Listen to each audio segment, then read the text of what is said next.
Hello, hello, hello, everybody, and welcome back to my channel. My name is Cachet, and you are watching Shay with the Hobbies. We are on episode 3 of When Black Women Speak. Today is about Black love and Black joy. Does it exist? We think that it does, but we also want to hear from you. So before we get started, I'll let my lovely co-hosts introduce themselves. Hi, I'm Britt. My channel is Britt Riderly. It's a book and author tube where I talk about the intersections of literature and culture. I do book talks, not reviews, more like conversations about themes of books, what good discussions the book is opening up.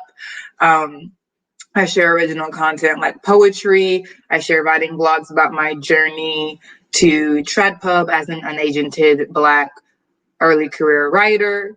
And so click around. If you like what you see, go ahead and hit that big red button, and then we can be internet friends.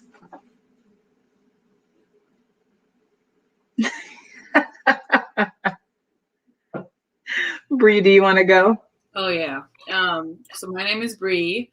I have the channel Lockbooktition. I probably should have put that in the. Anyway, is it in the description? No. I'm like 90% sure it is. Okay. Nope, it's not. I started it and didn't. Let me go add that real quick. All right. I started. Well, I'll change my name too. But I have a channel called Lockbooktition. I never really know how to describe it. It's just me. I have single book reviews. I do some vlogs. Vlogs take a lot of energy, so I don't do it that much. And I'm usually just talking about what I'm reading, or I'm doing more like mental health type videos lately too. So that is what's happening on my channel.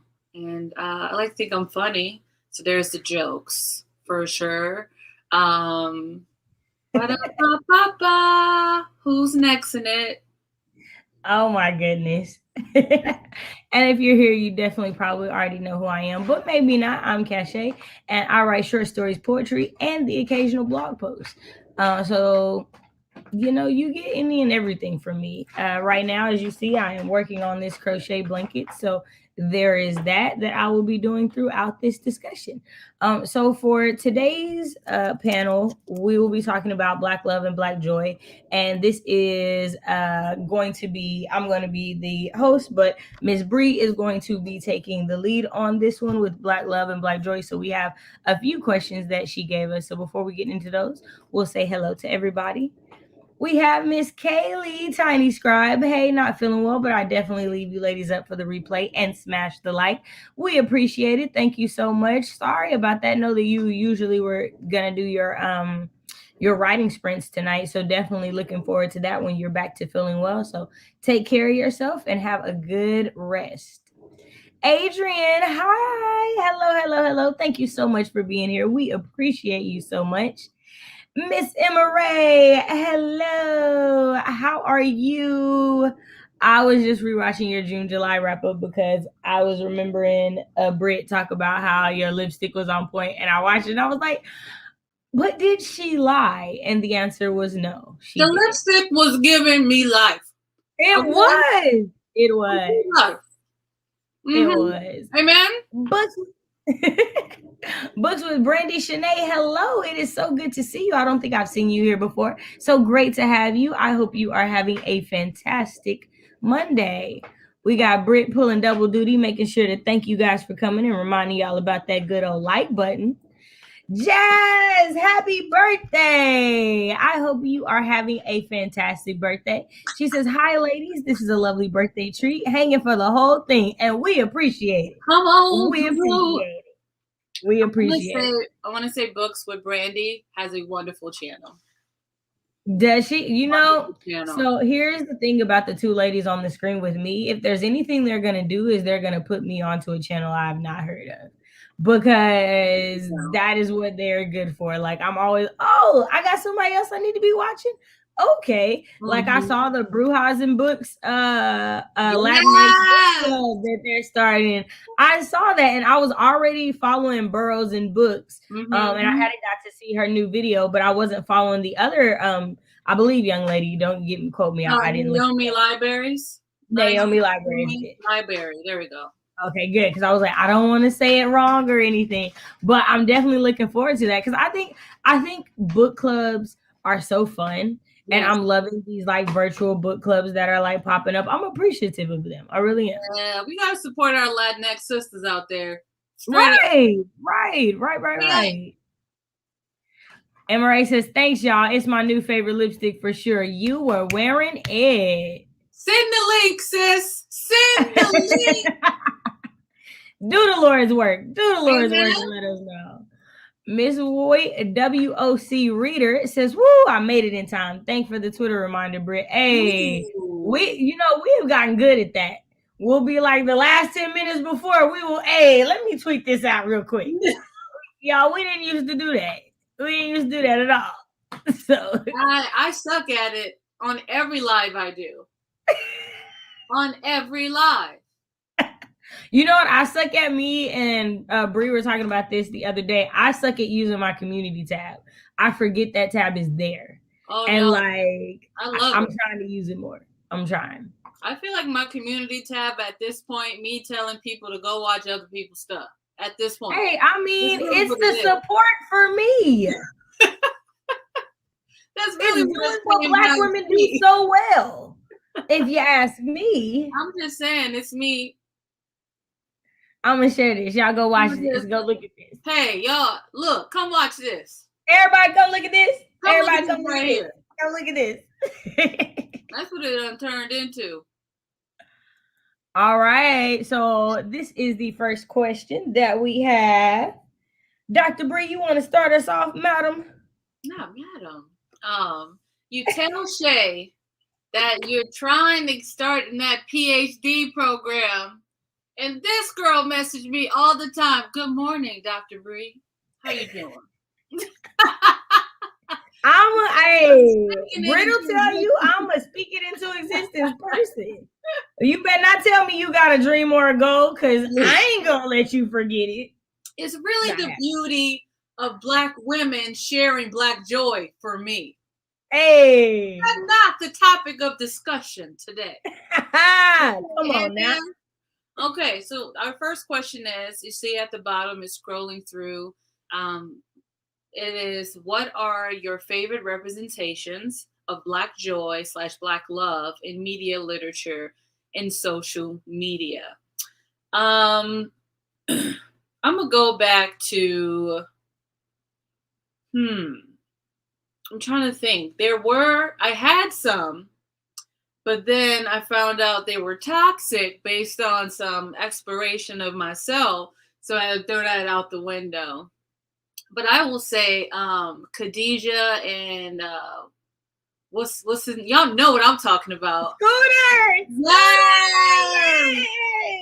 Love me some Scooter! Yes! Living single. Man, okay. Whew. Okay, no, I'm gonna let that's your example. I'm not gonna hold your example. If that is love, I don't care. They have for each other. Britt, come on in. Oh, the way that she had a whole boyfriend. The way she had a whole boyfriend, and he was like, "It's okay. I just popped up out of nowhere. I understand. Do what you got to do. I'm gonna just be chilling. You not gone? Where I'm going? I love you." It was living single. Khadijah and that guy was really giving us life. Okay, like that was one of the most like just wholesome Black joy, Black love stories I've ever seen.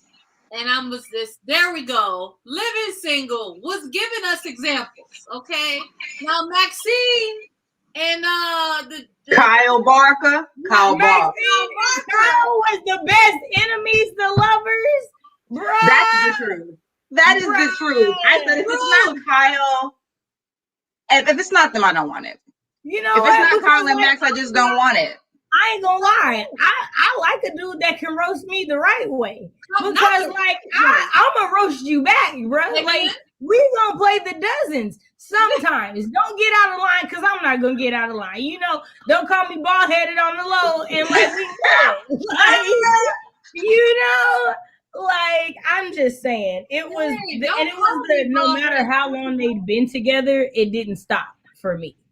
It was the we're gonna do Yes. this is our relationship. We're gonna be Period. antagonistic and I'm still gonna love the mess out of you for me. Because they were on another show, and I forget what was the show that they had like featured on. It was them when their daughter was like 10 or something. Yeah. Really? Yeah. Yeah. They cameoed on the show, and I'm trying to I'm trying to remember, and we older I said, than you you, telling so me it's something? embarrassing. We don't know. Yeah, I don't know. Tell me. No, it was a show, and maybe if I tell you what it was, it'll come back to me.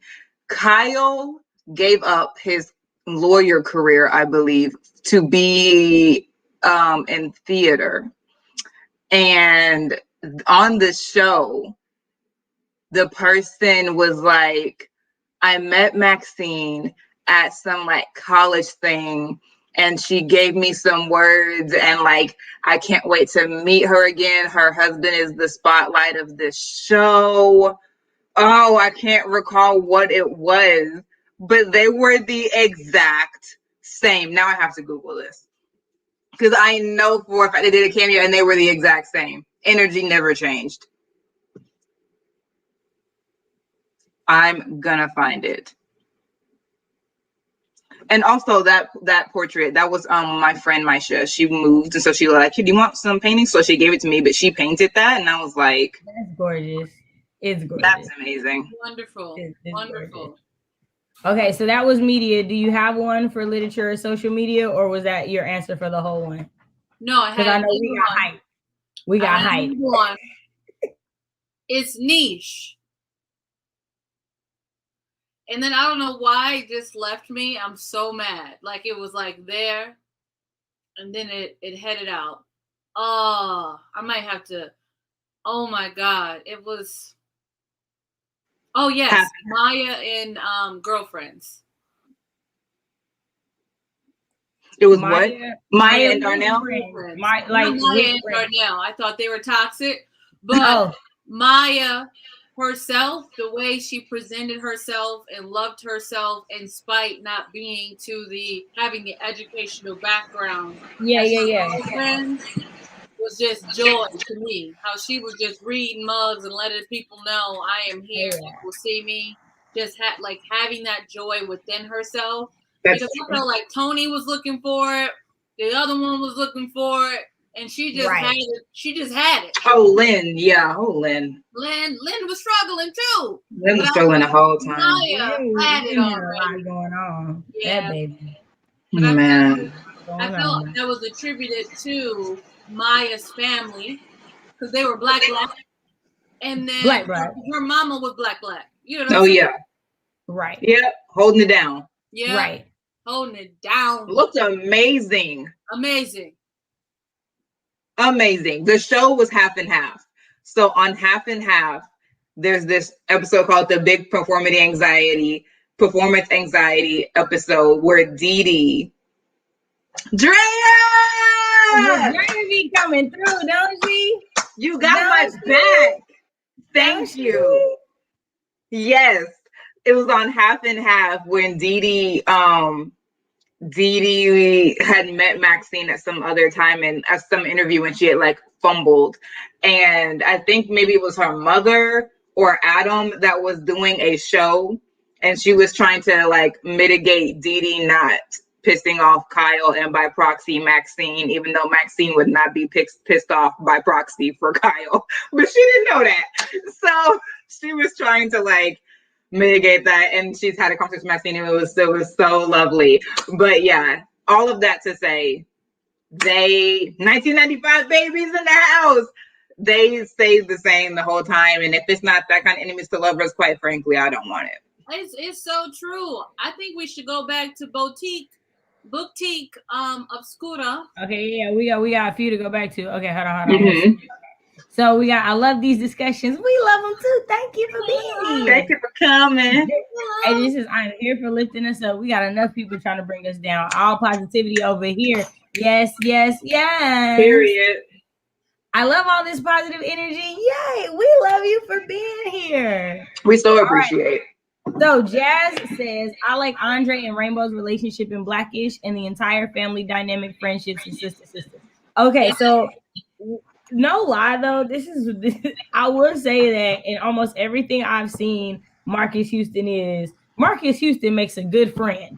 You can't he make a good friend. Like whether you like it or not, the boy is gonna be down. He gonna be down. Yeah. So I feel that. Yeah. So feel it. So I have not watched a lot of Blackish, but I do hear that their relationship is cute. It is cute. And Blackish. I have to take it in spurts because sometimes I'm like, this is a little campy, but who else is saying it, so I'll take it. I don't like Kenya, so because I don't like him, I don't like too much anything he do. Like he give me too much. I was bullied by black people and I ain't never got over it, and I just cannot. I just. And that's just what I get. I'm sorry. I shouldn't have said that. We talking about Black love and joy. Come we on, sure man. are. So even though I can't take too much, I'm saying that doesn't mean that it can't be critiqued. It's true. Tell the truth in love. Tell the truth in love. Even though I don't watch Blackish too much, there was an episode right after Rainbow gave birth to Deontay, the baby. And the twins? No, not the twins. She had another baby. Oh, there's an extra kid? Yes, there's like a legit baby. I don't be watching. Exactly. I thought there was 4 kids. There's 5? But they had that one like season 3, 4, something like it wasn't like there the entire time. So she got pregnant, she had the baby, she went into labor early, and like they had to do some like emergency C-section, and that's when I really saw, because I like their relationship, but I also like to see like serious connections sometimes, and they joke a lot. But when her life was in danger, he was really serious, and he was like, I cannot lose her. And I was like, okay, so we see like that you have this serious side for her. And then she had postpartum depression, and Ruby, his mama, who is constantly, that is not critiquing love. That is just it's toxic. I find it toxic. Like it wears on her.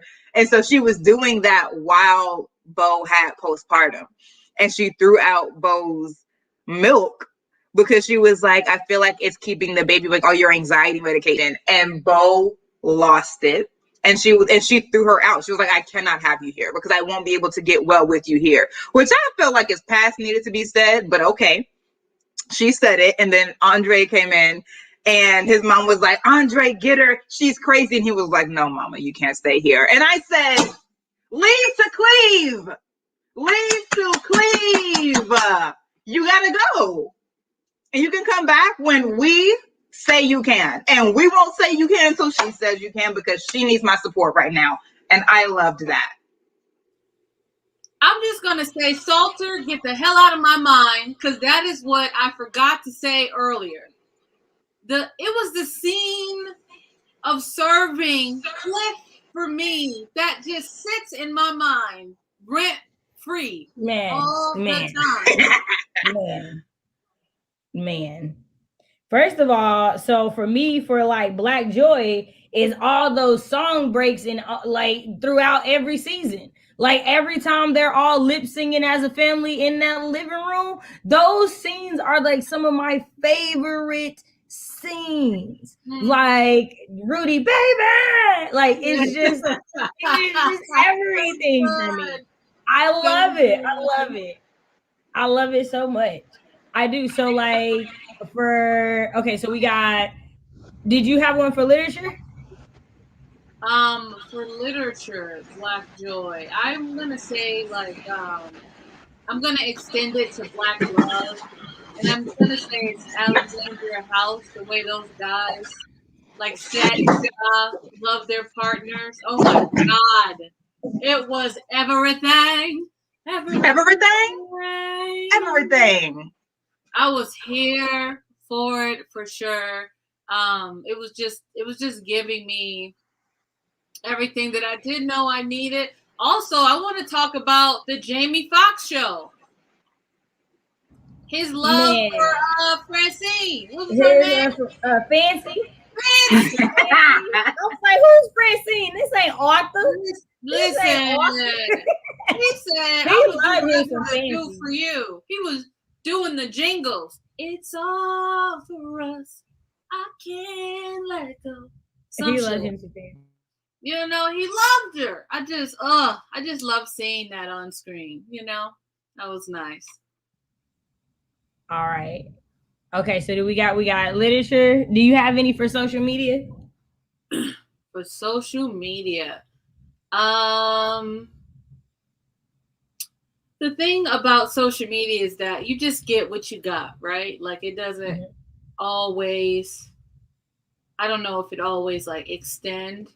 But there's this like TV show where it was like a reality show, and I'm terrible that I'm missing the names of these people, but they had to figure out who was their soulmate based on this test that they took. So they would have to vote for each other to go into this like room to find out if they actually got matched as like or some type of match that these psychologists put through. And there was this guy named Cliff, and then this other Black woman, and I just liked the way they was very, I don't know, just nice to each other, and yeah. It wasn't Love Is Blind. It was something else. And now they're just out here living their best lives on social media. Now, I don't know if it's toxic behind the doors, but for what I see, it looks nice. You never know. You know, you can't always have the key to everybody's closet, if you know what I mean. Right. So true. So true. So we had, yes, that's the best enemies to lovers. Heather says, hey, just got home from grocery shopping. Hey, girl, thank you for joining us.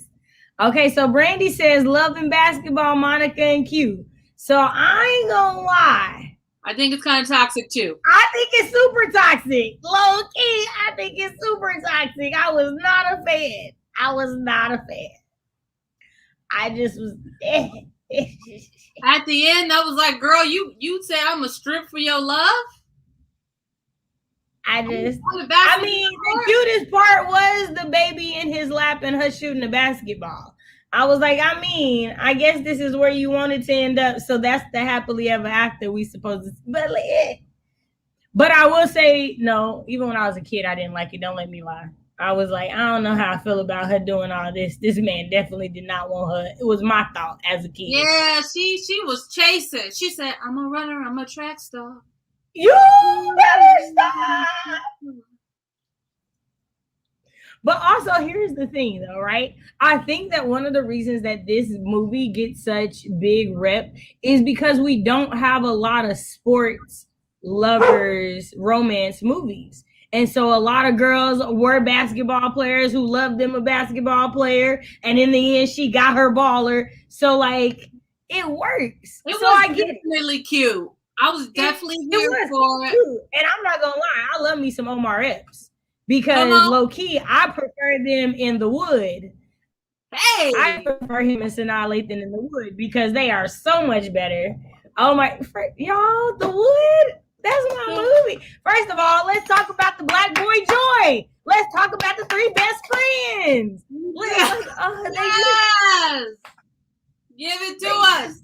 I will say I do miss that of the 90s. I miss those Black boy friendship movies from the 90s that we used to have, like the brothers and what. Not to say they don't have their toxic things, because there are.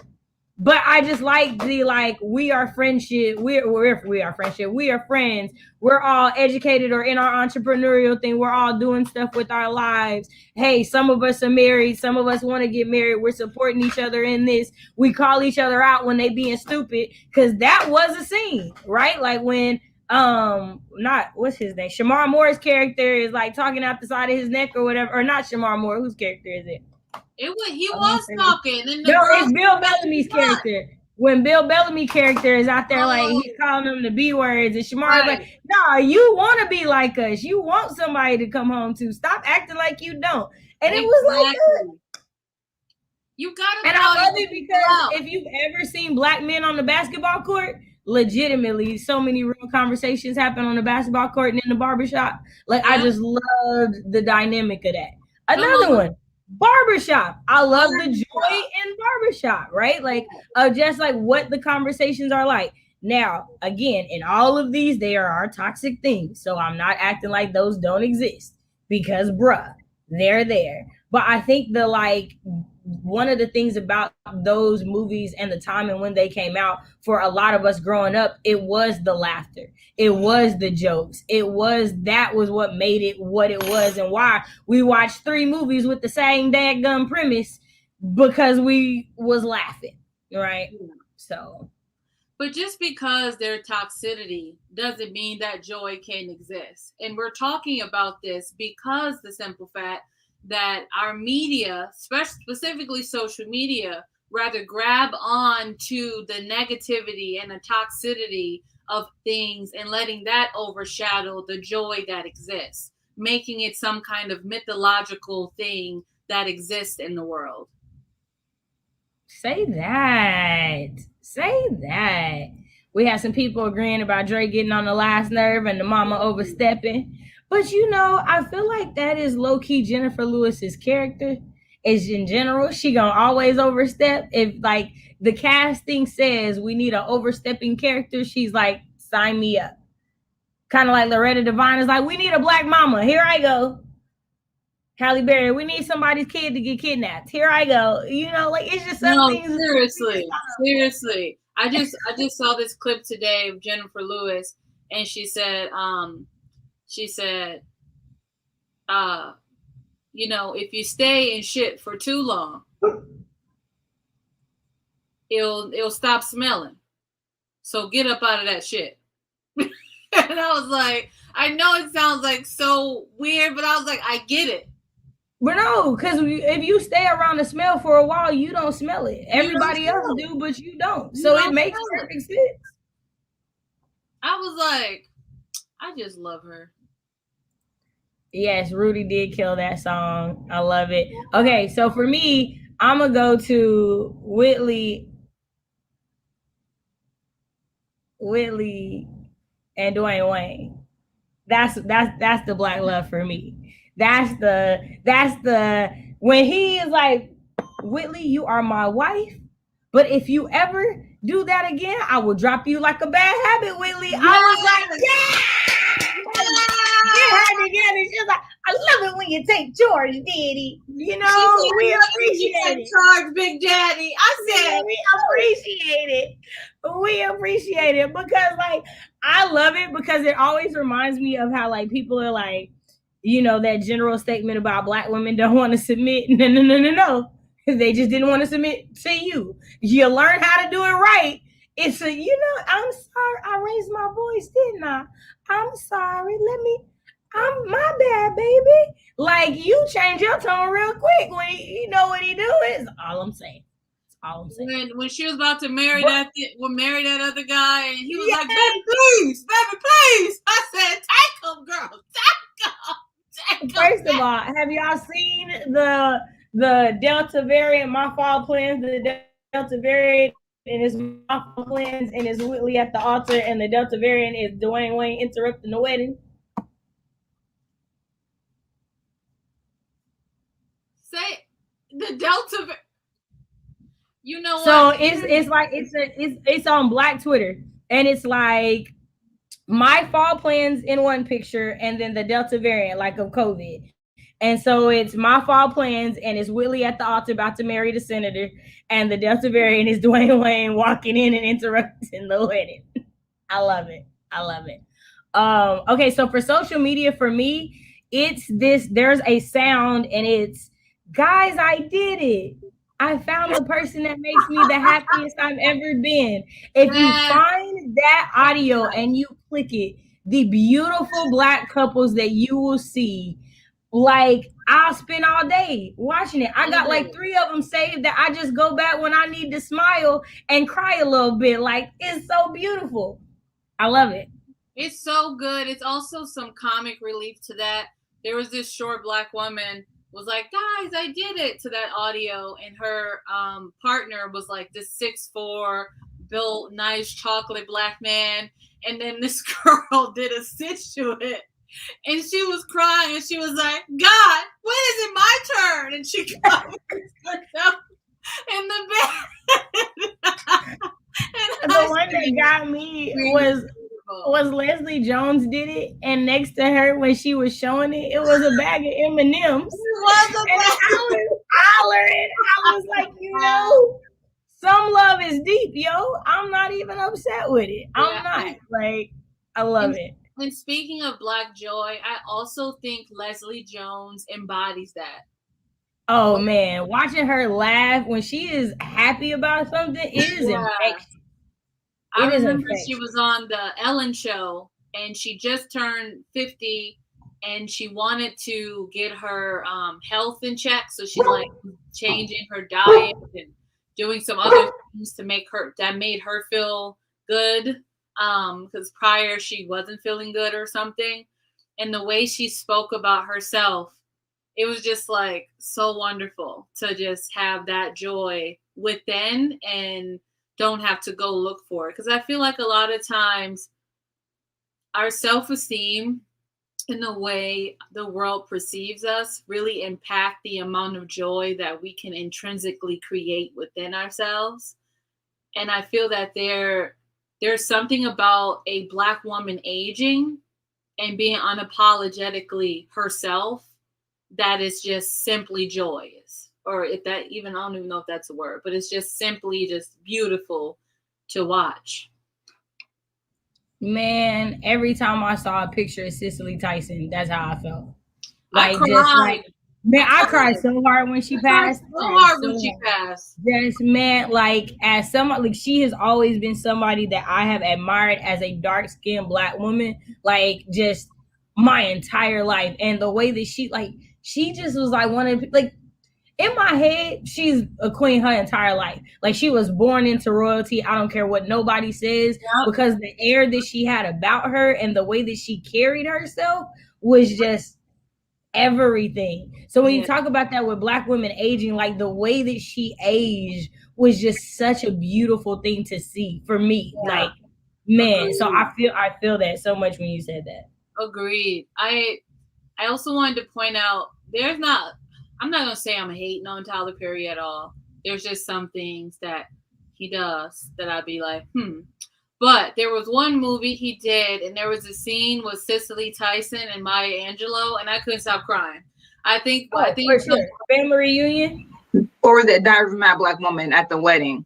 I think it was one of them, but I was just like, how you get them both in the same room, Lord? Yeah. Now we have it forever. Reunion because she's like standing on that porch. It's after they have been dancing and she's talking about them like shaking and gyrating and whatnot. Right. Oh wait, Maya Angelou was there in that scene. Maya Angelou. I want to say she's still there in that scene. I thought that she was like at the wedding doing her poem. Now I got to go back and watch it.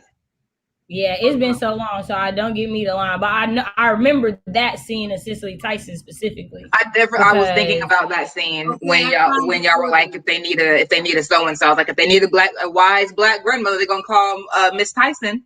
Man, if they can get her on the line. So I googled it. It was Medea's family reunion. They both was on the court. Cicely was standing, and Angelo was sitting on the chair. Okay. I thought it was. I thought it was. Okay, hold on. Ooh, there's a lot of comments, y'all. We was talking. My bad.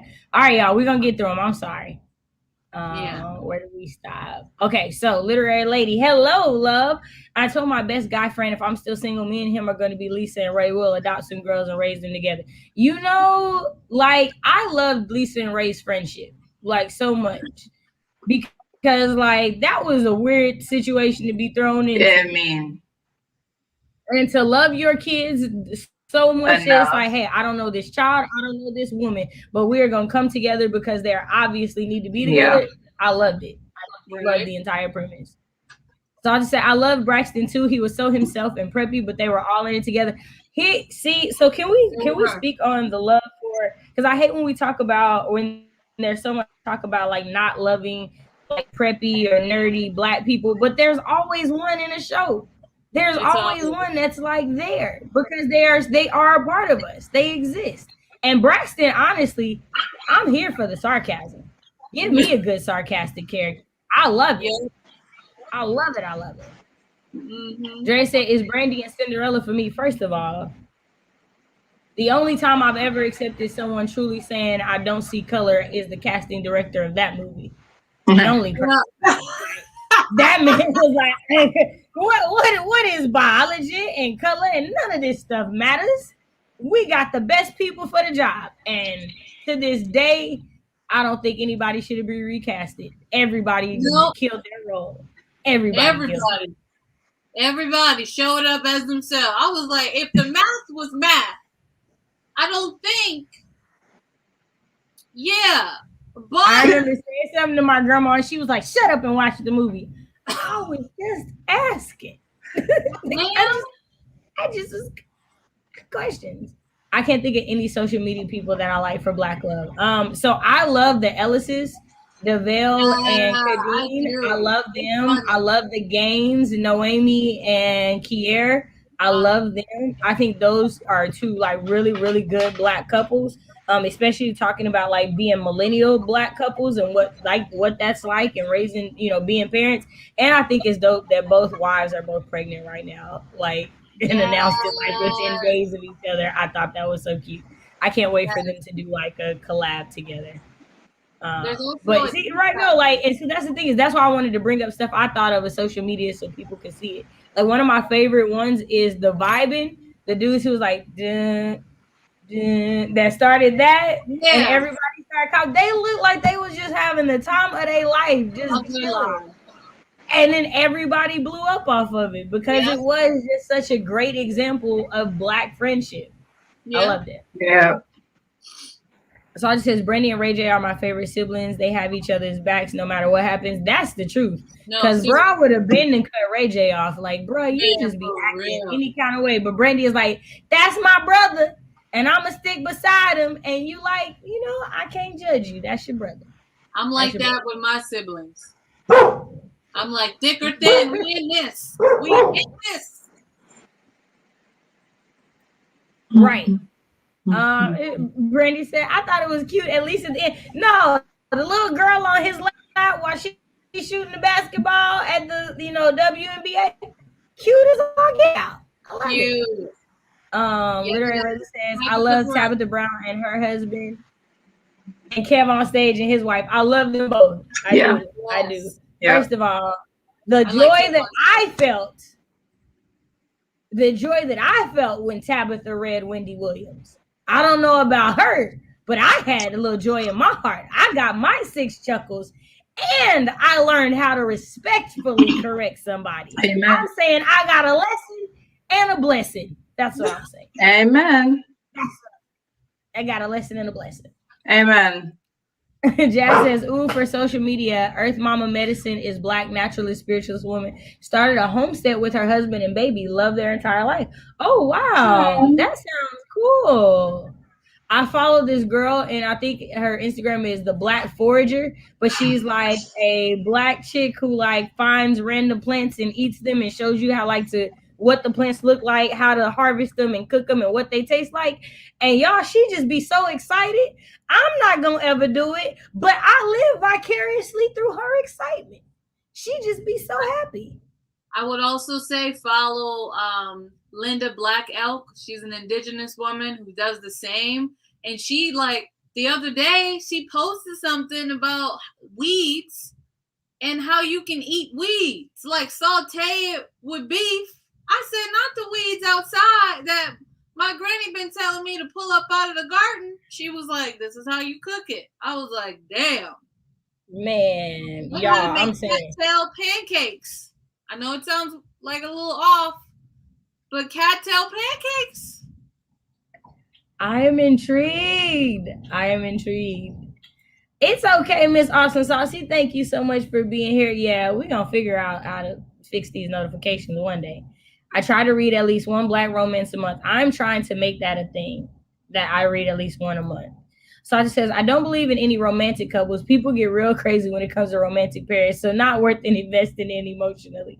Yeah, no, I was talking about that because there was like a time when they were trying to for Grownish, they were talking about like Rainbow and Dre getting divorced was like something, and like people were like, "Don't do that, don't do that." Like we only get one couple like this on TV at a time. Why would you do that? And completely understand that. Dre said, "Before 40 Omar Epps, that man. All I'm saying is he was cute and juice. He was cute and juice." So I just said, when that Madison website got hacked, I looked at my wife like, is my credit card information in these streets? I don't believe in nobody's romantic parent. Not the credit I love card Tia. information. I know, right? I love Tia and Corey, Russell and Sierra are my favorite black couples. They all be their own call nanny or their neighbor. I do love Tia and Corey and Russell and Sierra.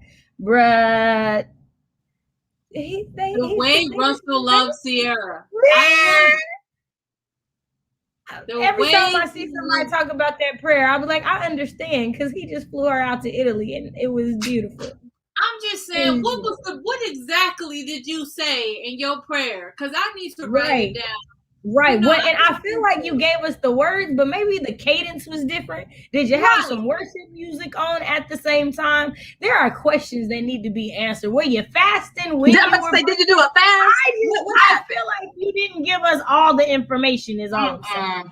There was a fast. I know there was a fast. You had to be at the feet of Jesus. Because he's holding on to it like a newborn fist. And I feel like God was like, and every time you give him a child, hey, you gonna remember his face. Because if you can't say no copy paste of Russell, every single time somebody said, Sierra, baby, do your jeans even work? And I've never forgotten it. I've never forgotten it. Face. Took that man's whole face. And I'm like, Future must be hurting, punching the air. Just all the time. Just all the time. I don't even understand it. And then I'll be thinking to myself, like, bruh, all I'm saying is this man did the opposite of what Kanye West said in Gold Digger and has been flourishing ever since, is all I'm saying. He did the opposite and his life ain't never been better. That's all I'm saying. Get you a black woman, is all I'm saying. So that's all I'm saying. That's all I'm saying too. That's all I'm saying. Hey, Morgan. Hey, love. For those of you guys who don't know, Morgan is an author, and she has recently been doing 12 p.m. writing streams every day. So if you are interested in getting some writing sprints in during the week, definitely check out her channel. Adrian said, okay, I'm rethinking my thoughts about this movie. His character was allowed to continue to pout even though he did wrong, but she ran back because she never got him out of her system. She never truly gave anyone else a chance. It's true. It's true. This part, I love to see her landed on her feet and Future's minions were hurt. Bruh, man, all I'm saying is, how do you sign up? Because not her, but like to be his like 7th and 8th baby mama. Like, how does that happen? Like, how do you get to those numbers? Do you just be like, I don't care that the others exist? I got questions. I just do. Love Jones is a great movie. Love Jones. But also, I love me some Taye Diggs too. So there's that. But I love me 90s Taye Diggs. I love me 90s Taye Diggs. Let me correct myself. Let me tell you, my little child body was lusting over him. And how Stella got her groove back? Well, Stella. I was over there trying to figure out, how do I build a couch? Amen. Like, what do I need to do? I'm over here like, why am I not in my 40s yet? Like, I felt attacked. I was like, wow, the earth is trash. To even think about putting me on the earth at this age, it's the audacity for me. That man is fine. Big F, big I, big N, big E. So I had to say it. My God. I'm like, is he clean? What is Man. up with the skin? The lips. Man. The way he does this. Man. Okay, so for me, so I'm a Morris Chestnut fan. I love me some Morris. Morris is I just and what's the one with, is it the brothers? It is the brothers with what's her name?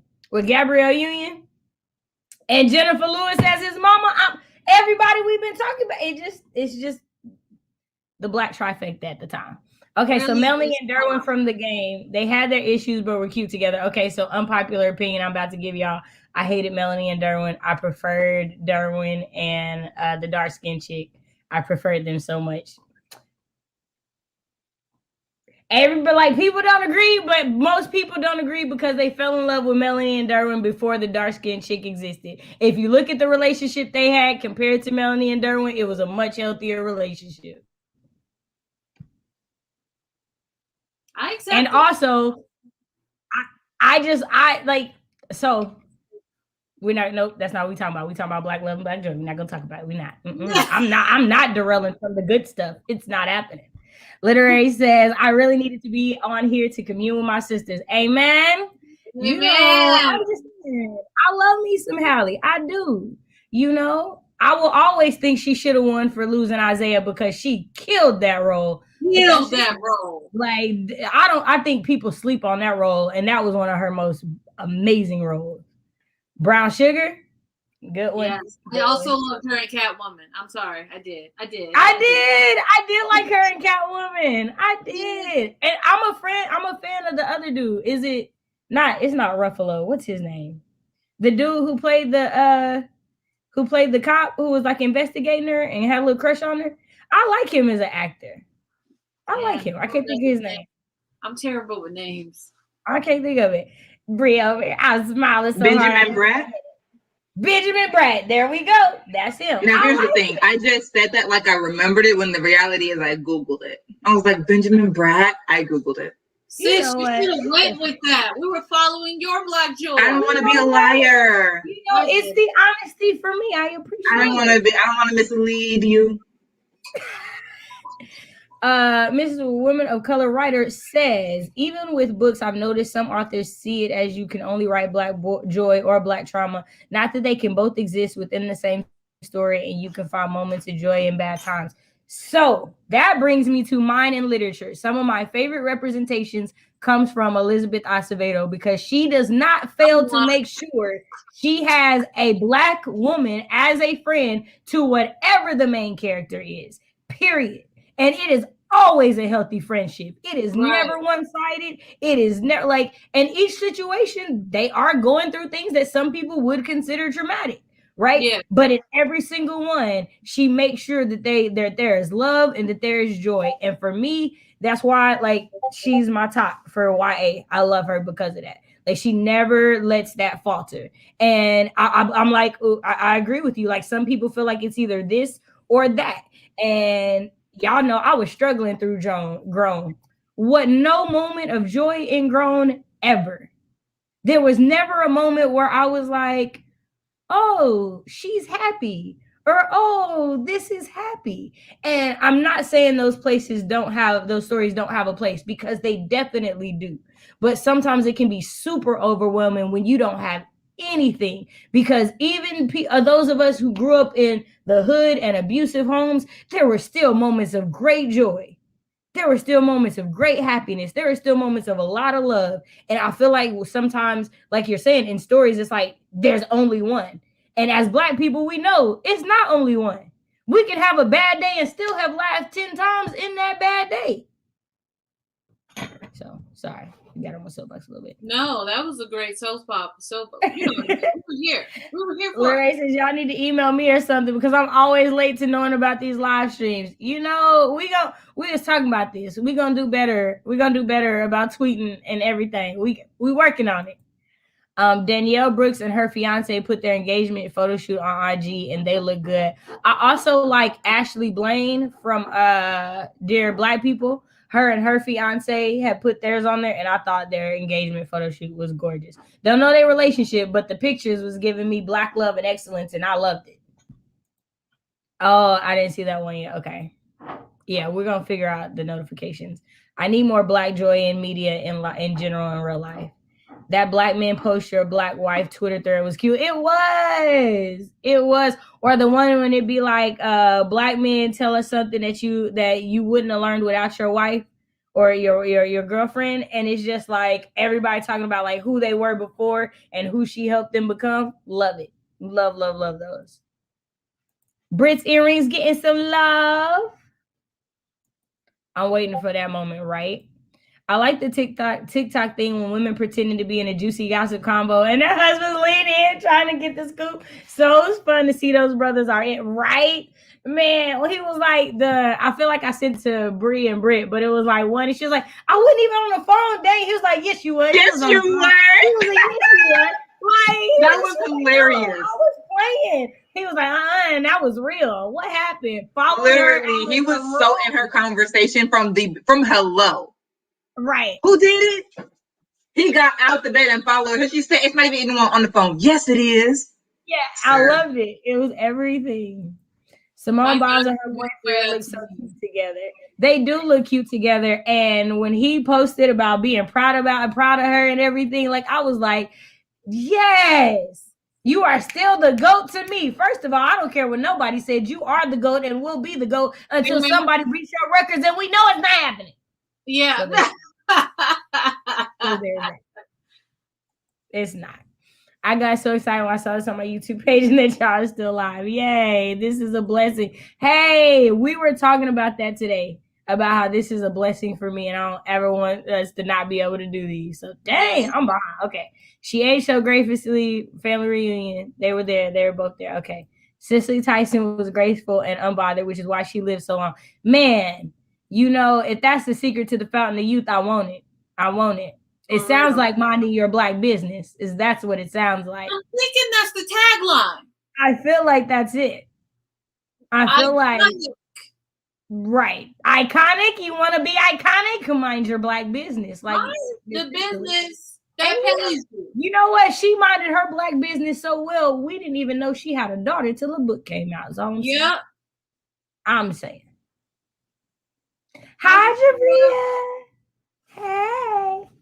Can Braxton and Carlton get some love in these TV shows? Man, okay. One of my favorite episodes of Carlton was when Carlton was correcting what we would now call a hotep. We didn't have that name back then because he was, talking about how Carlton talked and how Carlton dressed. And this is my testimony. So me, at a time, I grew up around nothing but hood black people. And when I went to intern for USAA, I was the only black person that came from a single parent home.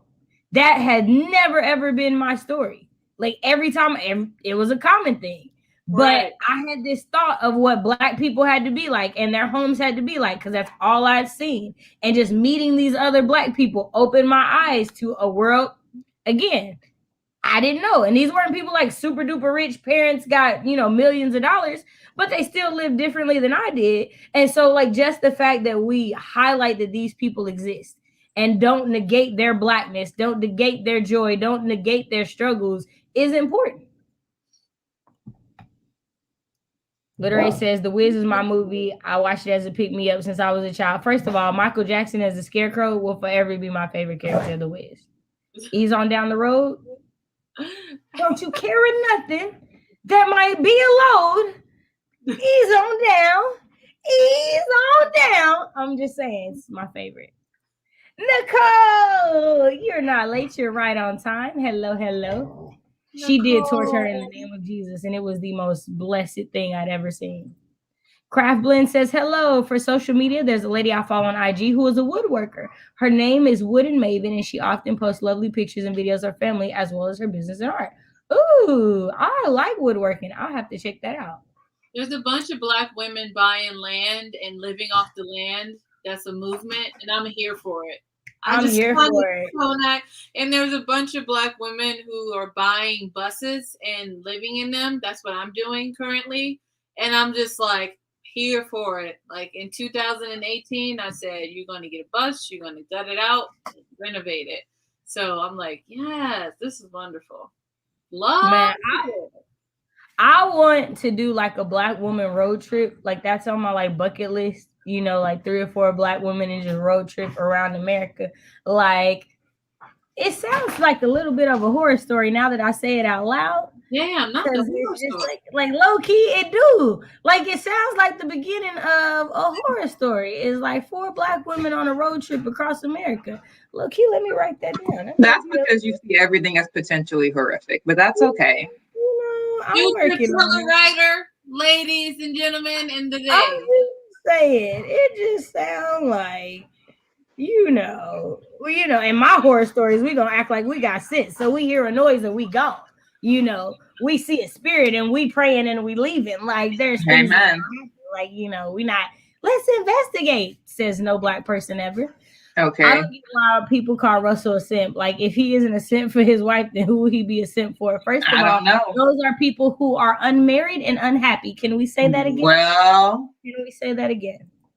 I love when reading about black family and food and books. Oh my gosh, yes. First of all, as black people, so much of what we do revolves around food. So when I right. read your books and we don't ever talk about black food and being in the kitchen I just be like, I feel like we missing something really important. I do. Like one of my favorite parts of Bloodlight Magic is the food. I love it. Like Lizelle does not skimp on letting you know that the food is central to the love of the family. This is where we come together. This is where we have conversation. I mean, Soul Food was a movie and a TV show, so we know the concept exists. Yes, Brie was definitely thirsting. It's the best thing I've seen today. Russell and Sierra is like an Alexandria house. Oh, for sure. For sure. I can see why Shade hobbies they were annoying. I enjoyed Catwoman. Thought people were playing when they were acting up about it. I did too. I was like, why are y'all acting like this wasn't good? Black Homesteader on IG brings me joy too. Okay, I'll have to check that out. I wonder if there's I bet that's a hashtag too. So like I could find like other people. I was recently watching it, Waiting to Exhale, and read the book. It was so much fun. I'm catching up on the 90s classics because I was too young or wasn't born yet. Yeah, so I've seen the movies and I've been wanting to go back and like read all the books that like created the movies because I'm curious about that. Sati says, I grew up crazy poor and no idea because everyone around us was poor too. Right. Like I just thought everybody lived like that. Like, I mean, I knew rich people didn't live like that, of course, but everybody else. I was like, oh, we all doing the same. But there's some stock in the phrase, you can't miss what you haven't had. That part. Having both joy and trauma or struggle will help you feel the depth of both. If you're sad all the time, the feeling gets dull. That's why we need at least a taste of both in stories. Say that again. Also, Elizabeth, maybe it's melanin. I just always love seeing your avatar. It just makes me so maybe happy. it's melanin. I'm here for that. Right? Gregory Hines and Loretta Devine. I was disappointed how little was shown in their romance. First of all, Gregory Hines in himself is such a great actor. Like, loved him. May he rest in peace. And I thought that in Waiting to Exhale in the movie, I loved them so much. Like, loved them so much. Yes, more representation of joy from people living in the hood. That part. I really hope we get more representation of joy in Wings of Ebony because that's the fantasy like from that area. And I'm really like, ooh, let's do it. I'm looking forward to your van life videos. I know, right? Yes. Okay, so Britt, did you give your answers? I'm sorry, before we go to question 2, because I feel like let me make sure. I was like, dang, we was on one question for an hour. My bad, y'all. I didn't, but so I'll go through them quickly though. In media. So in the media, I really liked and I can't remember the man's name now, but from Nora's Hair Salon. I liked Queen Latifah and the man upstairs. Loved it. And I don't remember what his name. I could have Googled it after all this time though. Like that's inexcusable. Whatever his name was, beautiful man. And every single time I see him, I get the happies. Like I just do. He's beautiful. Let me see. Can I find it in time? I feel like he's the one who has a daughter or has a son with with Russell Simmons' ex-wife. Does he? Kamora Lee Simmons. I feel like that's old boy's name. Cause you're talking about not Nora's hair salon, but beauty shop. Yes, thank you. Cause I was like, Nora's hair salon, wasn't that old girl from whatchamacallit? From the Bernie Mac show? Don't give me Kalita. the line. I haven't Okay. seen the Bernie Mac show in so long.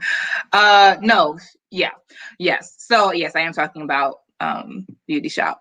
I loved Queen Latifah, and oh boy, that I thought that he was a beautiful man, and they had a beautiful love. And also, I see too many adult Black romances in movies that are some variation of Taming of the Shrew, as most of Gabrielle Union's movies are.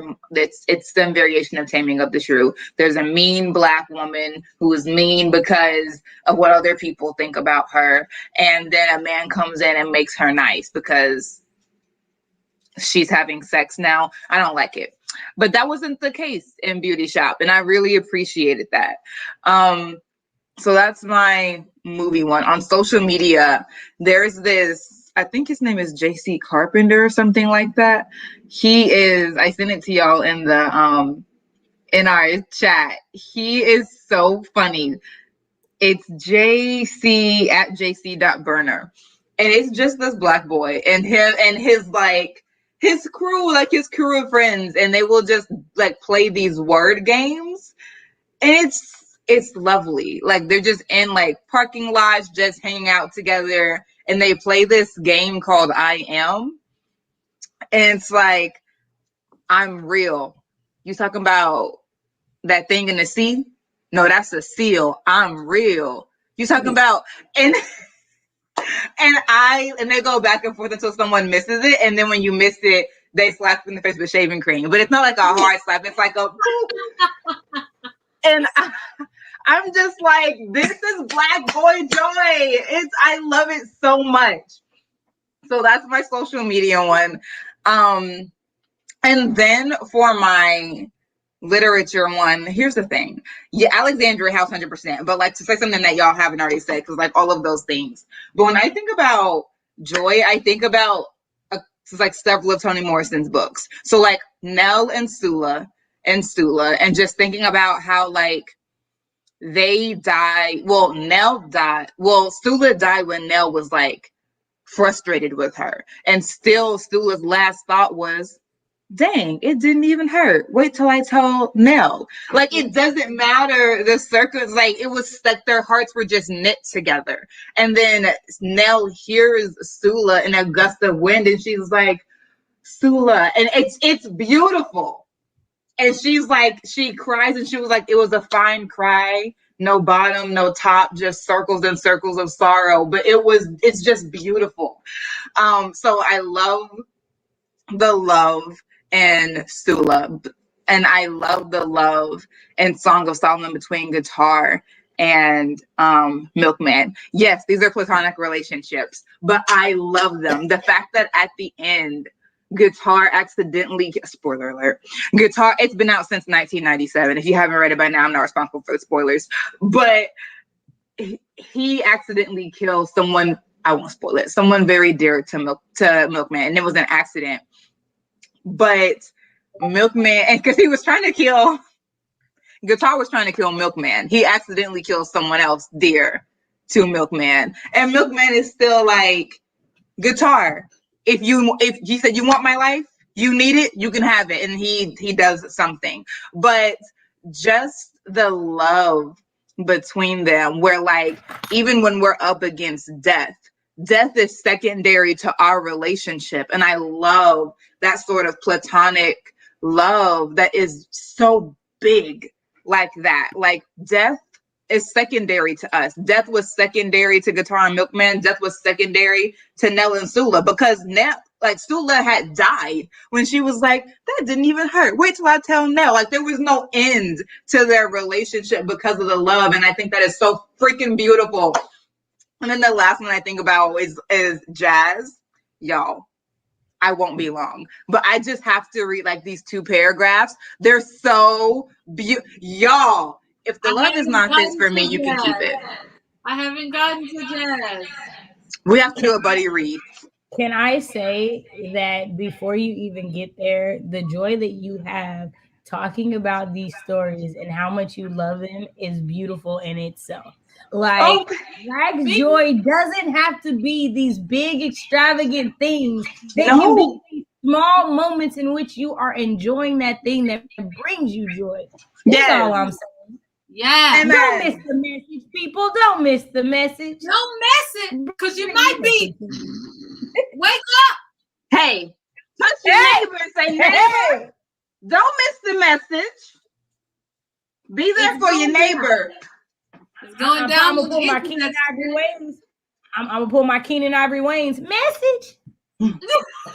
Message. Randomly message. Yeah, that was the best part. Don't be a menace. That was the best part. That mailman message. Scared the shit out of me as a kid. We're ready for the scriptures. Amen.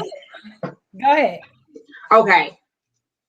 The queen herself, just beautiful. These gray locks are everything to me. Everything. I love them. It's definitely a goal. Definitely a goal. A head full of gray locks. Definitely. Okay, I'm like, that's beautiful. Come on, Bree. Come on, Bree. We're waiting for you to serve us. We're waiting. Amen. Boom. So this is the end of the novel, and this section starts with, it's nice when grown people whisper to each other under the covers. Their ecstasy is more leaf side than bray, and the body is the vehicle, not the point. That's how the section starts. That's not even what I'm reading, because I don't want to be long. But just, it's going to be when it starts like that. So, but the part that I love is as follows. So she's talking about these grown people who whisper under the covers. I envy them their public love. I myself have only known it in secret, shared it in secret, and longed to show it, to be able to say out loud what they have no need to say at all, that I have loved only you, surrendered my whole self reckless to you and nobody else, that I want you to love me back and show it to me, that I love the way you hold me, how close you let me be to you. I like your fingers on and on, lifting, turning. I have watched your face for a long time now and missed your eyes when they went away from me. Talking to you and hearing you answer, that's the kick. But I can't say that out loud. I can't tell anyone that I have been waiting for this all my life, and that being chosen to wait is the reason I can. If I were able, I'd say it. Say, make me, remake me. You are free to do it, and I am free to let you, because look where your hands are now. Look where your hands are.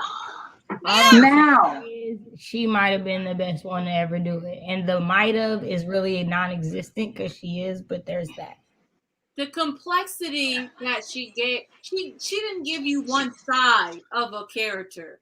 She gave you angles. I'm talking about north, northeast, southwest, west, south. Come on. Like the entire compass, you got it.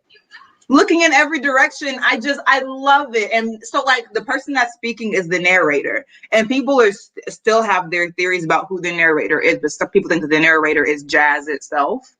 And it's just, you're welcome, Shamla. I just, make me, remake me. You are free to do it, and I am free to let you. And that's it for me, because she says at the end of Song of Solomon, the love is never better than the lover. A broken man loves brokenly, a foolish man loves foolishly, all these things, right? And so we go from that, her first book, that the love is never better than the lover, to the end of Jazz, make me, remake me. You are free to do it, and I am free to let you. Like, that just freeness and love, I think, is such a beautiful arc. And those books don't have any concrete connection, but just seeing the different ways that love functions, because Toni Morrison's books are always about love, even if they are not about love. And I just love, no pun intended, the arc that we get. We see traumatic love, and we see resurrected love and beloved, and then we see healing through love. We see all of these different kinds of salvific love. And I love that at the end of Jazz, because it's about this husband and wife. The husband cheated on the wife, and let me not spoil it for you, but there was a shot fired, things happened. So I love the fact that after all of this strife between this husband and wife, they end up together again, and then Jazz is giving us this beautiful exaltation on just how precious such love is. They have no need to say it. I just love it. But that's that for me. I gave you 3, but still. I want to say, someone said that down here. Like literary lady, I'm challenging myself to read and study. I don't want to just read it. I do want to study her writing, because I feel like it's not like, it's like Octavia Butler. Like it deserves the slow read that Injuri started. It does deserve it. 100%. It deserves it. And so that's definitely an author I would like to do that with. Specifically because so many of Black classics come from her. What we talk about nowadays. So, Literary says, "How have any of you seen Jeanette IXZ or IKZ? I don't know where the X came from. Wedding vow poem, beautiful Black love personified. Her husband crying over it was a beautiful, beautiful mic drop. I've not seen it, but I would like to. I feel like I've not seen it. I have seen someone do a wedding vow poem, and it was beautiful, but I'm not sure if it's the same person. And I always forget how to say his name, but that's old boy from Beauty Shop. Okay. Oh yeah, beautiful, beautiful. Thank you, Stalter. Woo! WOC Reader says Hoopla 2 has a lot of backlist black romance, and I've discovered some juice. Yeah, so I could not find Alexandria House anywhere else but Hoopla for my library. Really? Yeah. Like she was on Hoopla, but nothing else. And her Love After series is also really, really great. Not the sex make her nice. Last Holiday was good. Okay, so my favorite Queen Latifah love story one is Just Right. Really? But only because so there's this scene, the scene at the end where she's like, I'm not, nah, you didn't choose me, I'm going. I don't need to be around you, right? And he was like, I know you love me, and I didn't just change because you mad at me. And I was like, why you have to say it like that? Why you have to tell the truth? But the love didn't disappear. And I just like that he came to his senses and corrected himself and was like, I should have came home. I don't know what I was doing, but it wasn't home. And I knew it when I got there. So I had to come home. I just love it. You know what? That's a good point. Because I did think about Just Right when you were talking about Love and Basketball. And I was like, why don't the Black women ever get chosen first? And that's why I like Alexandria House, because they be choosing first and well. Yeah. But he did say that. He did say, I mean, it's true. You just, love don't just turn off like that. But I still have a soft spot for the guy not making that mistake where it's like, oh, I'm sorry, I chose someone else after you did all this crap for me. He liked her from the beginning, and it wasn't no liking nobody else. And right. I'm a saver. If I need to save her, I need to save her. And I'm scared of heights, but I'm gonna get up there. And it's like, okay. And I'm not gonna lie, LL and them lips, Hey, now that's the true icon. Right. That's the true icon. He around the way, girl. So I'm just saying, I just need a partner with muscles like that. I'm not gonna lie. I do. Correct me if I'm wrong, but wasn't he the first Black man to survive a horror movie? Yes, he was. I feel like he was the first Black man to do that, and that's a pioneer in my book. Exactly. It is. They've been killing us off since slavery, but we won't talk about that. I ain't got no tea, but if I did, it would be hot. Golly. Wow, you haven't done that song on your channel in a while. I haven't. It's been a while. That sounds beautiful. Looking forward to when I get around to that. Thank you, Jersey Film. And it's so good to see you. I hope you are enjoying the conversation. I haven't seen you on the internet lately, Jersey. I know, right? Sasha says, agreed. Seeing someone authentically enjoying something always hits.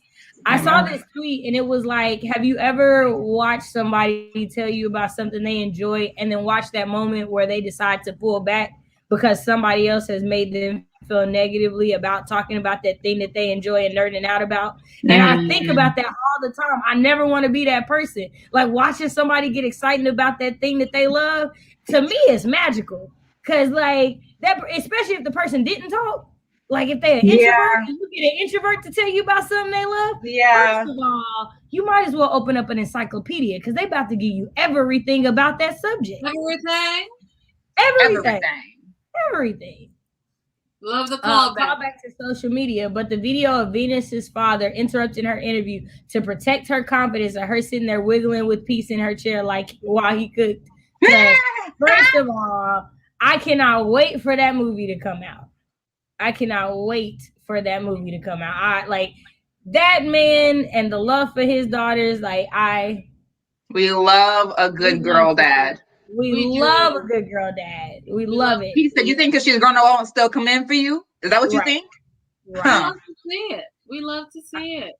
Literary says, I see the power and love in that our ancestors loving, trying to build relationships despite the evils of society and slavery. Oh, so much so. That's why, like, when I've heard people talk about, like, you know, like why they disagree with jumping the broom when couples still do that. And it's like, for some people, it's celebrating that thing that we weren't allowed to do. Right. It's acknowledging that thing that was kept from us that we still were like, no, this is important and we want to still do. So it's like, it's never going to be something I knock because I remember the history behind it. And that's what that made me think of is like love and marriage and family have always been big to us, no matter what society we're in. Exactly. Jumping the broom is really important to me. Me too. Like, I'm not gonna lie, I do feel like that's still something I want to do in my wedding. Like, just like, you know how people do the mother-in-laws and then pouring the sand or the wax into the candle together as them coming together. Like, there's certain things that they're symbolic for a reason. Yeah, my best friends, we always joke about being a polygamous group. Hey, all I'm saying is poor Black people making 60K a year is, you know, 240,000 in one household is all I'm saying. I've been trying to get that commune. Can we just take a little? I'm gonna stop for a second. I'm throwing in a tangent. I've been trying to introduce the commune idea to my friends. These heifers have the audacity to say I'm trying to get them in a cult when that is not it. I'm trying to be like, look, let's buy 2 acres of land, right? We buy it together. We build a house. We got a west wing. We got a north wing. We got a south wing. We got an east wing. But we sharing the light bill, the Hulu, the Netflix, the Stars, the HBO Max. Sounds all good to me. You know what I think off the land. To me, that sounds great. That sounds like something that needs to happen. With this COVID virus, people need to get communes. They hating on my commune idea, and I'm like, I just feel like the world is expensive. We are tired. We're out here working our ass off. When we there's at least 6 of us paying $700 plus for rent, where we could all be in the same place, splitting a $3,000 rent between 5 people, and it not be that much. It's all I'm saying. Exactly, sharing resources, and there's babies involved. Just imagine how well-rounded those kids gonna be. Man, it takes a village. So build your own village. I'm just saying. All I heard when you said was your dream might be a little small because your girl wants 10 acres. I was like 2 acres. I want 10. I'm saying nice I round believe number in the goal. I'm just trying to figure out who's down for my commune idea. I am down. I am down for the cause. My friends were like, nah, we ain't joining your commune. Keep pressing, Bree. The right people will come. Right. Did any of you watch the Respect movie too? I have not seen it yet. I saw something about her family saying they didn't want anybody to support it, and I haven't looked back into it to know like where they stand on it, because I want to honor like families' wishes and stuff like that. Like that's part of there's one Octavia Butler book that she had pulled and she didn't want read, and although I wanted to read it, because I know that that was her wish, like part of me was like, I don't want to disrespect her like that. So like, I'm just one of those people. Yeah. But and how was it? Did you like it? Was it good? Survivor? Respect. What's Survivor? No. Survivor is the book that Octavia wants people to read. Did you read it? No, I haven't. I'm like Shay. I'm mixed. Okay. Right. Yeah. I'm curious. I'm super curious. The writer in me is curious, but like the writer in me is also like, I wouldn't want somebody to disrespect Literally. Me I was about to say the writer in me is like, publishing can be vicious and predatory. I want people to be able to retain the rights to their intellectual property. I don't think that you should have to lose that just because you're in publishing. Like if I said no, the answer should be no. Hello, sister. But did I lie though? No. Did I lie though? And I don't even like them light skinned, but them lips don't. LL will make you reconsider your preferences. He'll make you reconsider your preferences is all I'm saying. I will say light skinned black men approach me more than the dark skin. Oh, always. Way more. That's way interesting. More. I have dated way more light skinned dudes. Light skinned dudes will go for a dark skinned chick in a heartbeat. And the light skin bully. I'm like, sir, you're not even up to my nipple. Why are you talking to me? I'm just kidding. I'm just kidding. They always be short. They do always be short. They do. Wait, why do y'all think that is? I think it has to do with colorism. I honestly do. Like I meet so many dark skinned dudes that just they don't want dark skinned children if they can avoid it. Like they'd rather them be browner or lighter. And so like there are that I meet that like dark skinned women, but more times than not, it's just light skinned dudes. Just like more times than not, I see a light skinned chick. More times than not, she's almost always with a dark skinned dude. Like occasionally I'll see two light skinned people, but it's not that often. So then do you think that the light skinned woman wants her children to be darker then? I don't think that. I just think they find I feel like dark skin is considered more masculine and stronger. So for them, the perception is that Okay. That's my belief. Not saying that like that's fact for everybody else. That's been my perception. So I often feel that sometimes I feel like light skin black men fetishizes dark skin black women. I've always felt like a token. Like I felt like people like the idea of me versus who I actually am. Not saying that all light-skinned dudes are like that, but that's just what it's been. White men won't even fix their teeth to look at me because they are very intimidated by me typically. And dark-skinned black men typically are intimidated by me as well. Yeah, no, I definitely would agree. Like usually honestly, if I'm thinking about it, more of the light-skinned dudes that I dated, most of them prefer dark-skinned girls. But like they would date more light-skinned girls, but they'd prefer a dark-skinned girl. It's like weird. Right. It's really weird. Right. But that would be the thing. Yep. Right. And we're not even from the same states. So to have that similar experience and we've never lived in the same states. Yep. Right. Oh, y'all are sweet. I be around. I don't always comment, but I be around. Well, we appreciate you being around. Lurking in the background. We here. Right. So I feel like we already answered this question a little bit because we gave like real life examples, right? So we did this one. Anybody have anything to add or we go to 3?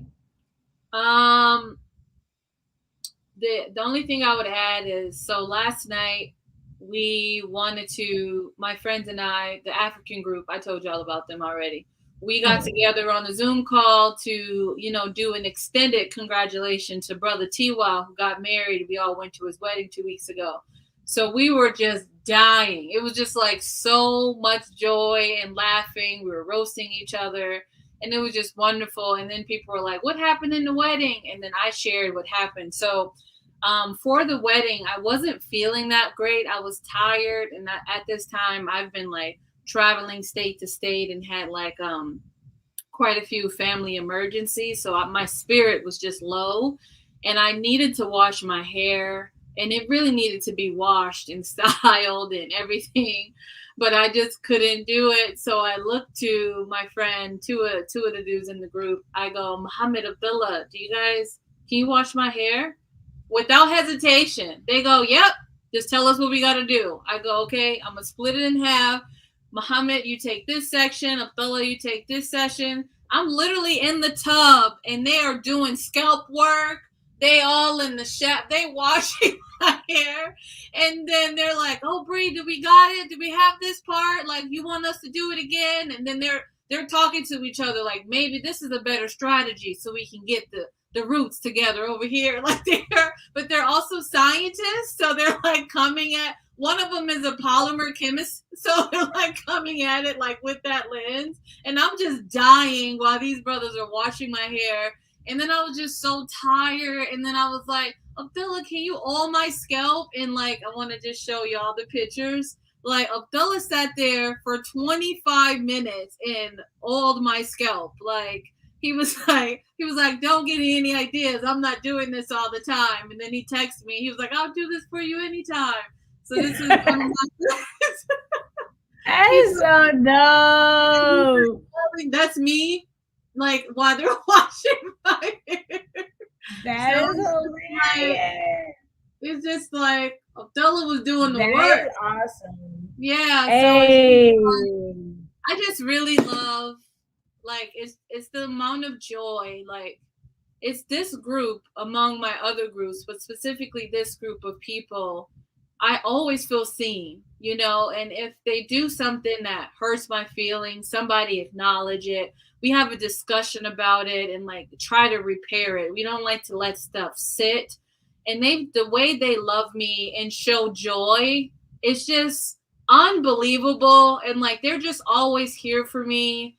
And that to me, it's Black joy. And it's also a reason why, like a tangent, why I find dating hard, because my thing is Black love from a Black man exists. I know it exists. My friends are an example that it exists. So when these trifling mofos try to come to me and act like they don't know what Black joy is or Black love is and how to reciprocate that to a partner, specifically a romantic partner, I'd be like, you got the wrong one, because my friend's been showing up with the love and the joy since 2008. So anyway, I say all that to say, shout out to my boys for like really helping me, because I just was so drained. And they washed my hair and styled my hair with direction. I thought they were gonna mess me up, but they did a good job. I love it. I love it. I love it. I love it. Also, your guy friends are amazing. I love your guy friends. They're amazing. Okay, so question 3. How does Black love, Black joy express itself, show up in different genders?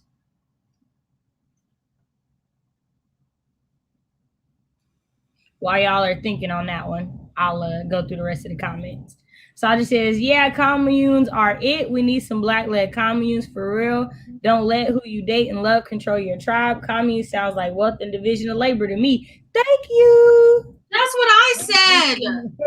I want to see some more Black historical romance, because Black love isn't a recent invention. Yes, say that. If y'all are near enough to society to have internet, or you all decide to build, I want an application for consideration. You know. You're gonna get that app. We are gonna have applications, because we all know all skin folk ain't kinfolk, so we're not just letting you in. Right. Just because we didn't win here. We gotta protect the assets. We gotta protect. But don't forget, you said that you were considerate. Right. Yeah. So we gonna consider it. We definitely gonna consider. Jersey says, I read Survivor Skip It. She wrote it when she was like a teenager, and something per the experts on her, so it definitely puts that in perspective. Okay, true. Yes, rebuild Black societies and cities. I'm all about it. Not even gonna lie to you, all about it. They just go where they're valued, like most people. Exactly. I presume a lot of dark guys can be taught to feel like being with a darker woman is settling, and they want to flex their sexual options as if dark women are a default. Ooh, okay. I know dark-skinned men who don't care either way, but they end up with lighter women. Exactly. Like it happens. It's weird to have a preference. We all black. Colorism is sad. Yeah. I know that my preference came from like not seeing couples like me, right? So I wanted a dark skinned man because I never saw a dark skinned woman with a dark skinned man.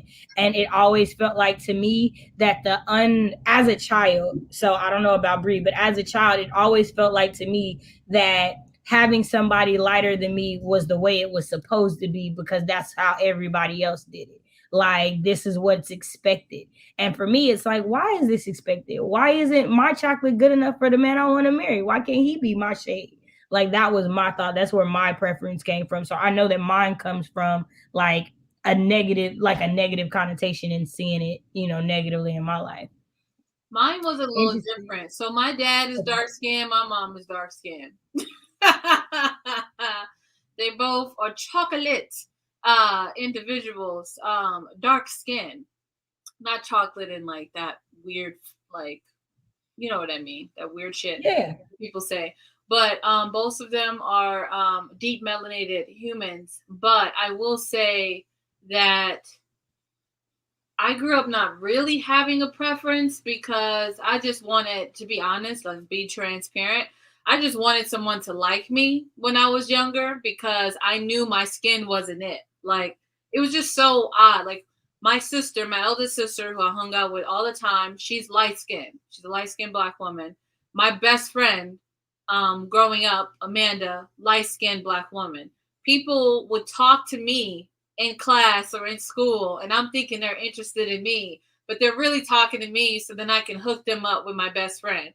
So no one like found me attractive or will tell me, we don't think you attractive because you're dark skinned.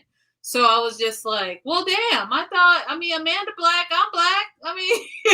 Like, what's going on? So I just, at the time when I was younger, I just wanted somebody to like me.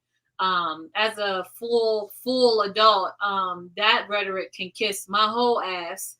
But when I was younger, just trying to be transparent about that. Interesting because I've seen white men with dark skinned women in NYC and also the dark skinned men with white women. Yeah, so I will say that if ever I see a Black woman with a white man, almost all the time she's dark skinned. Yeah. Almost all the time she's dark skinned. And I will say 9 times out of 10, she be bad. Like, I be like, I see why you picked her. I get it, bro. I would have done the same. I see. Like, I get it.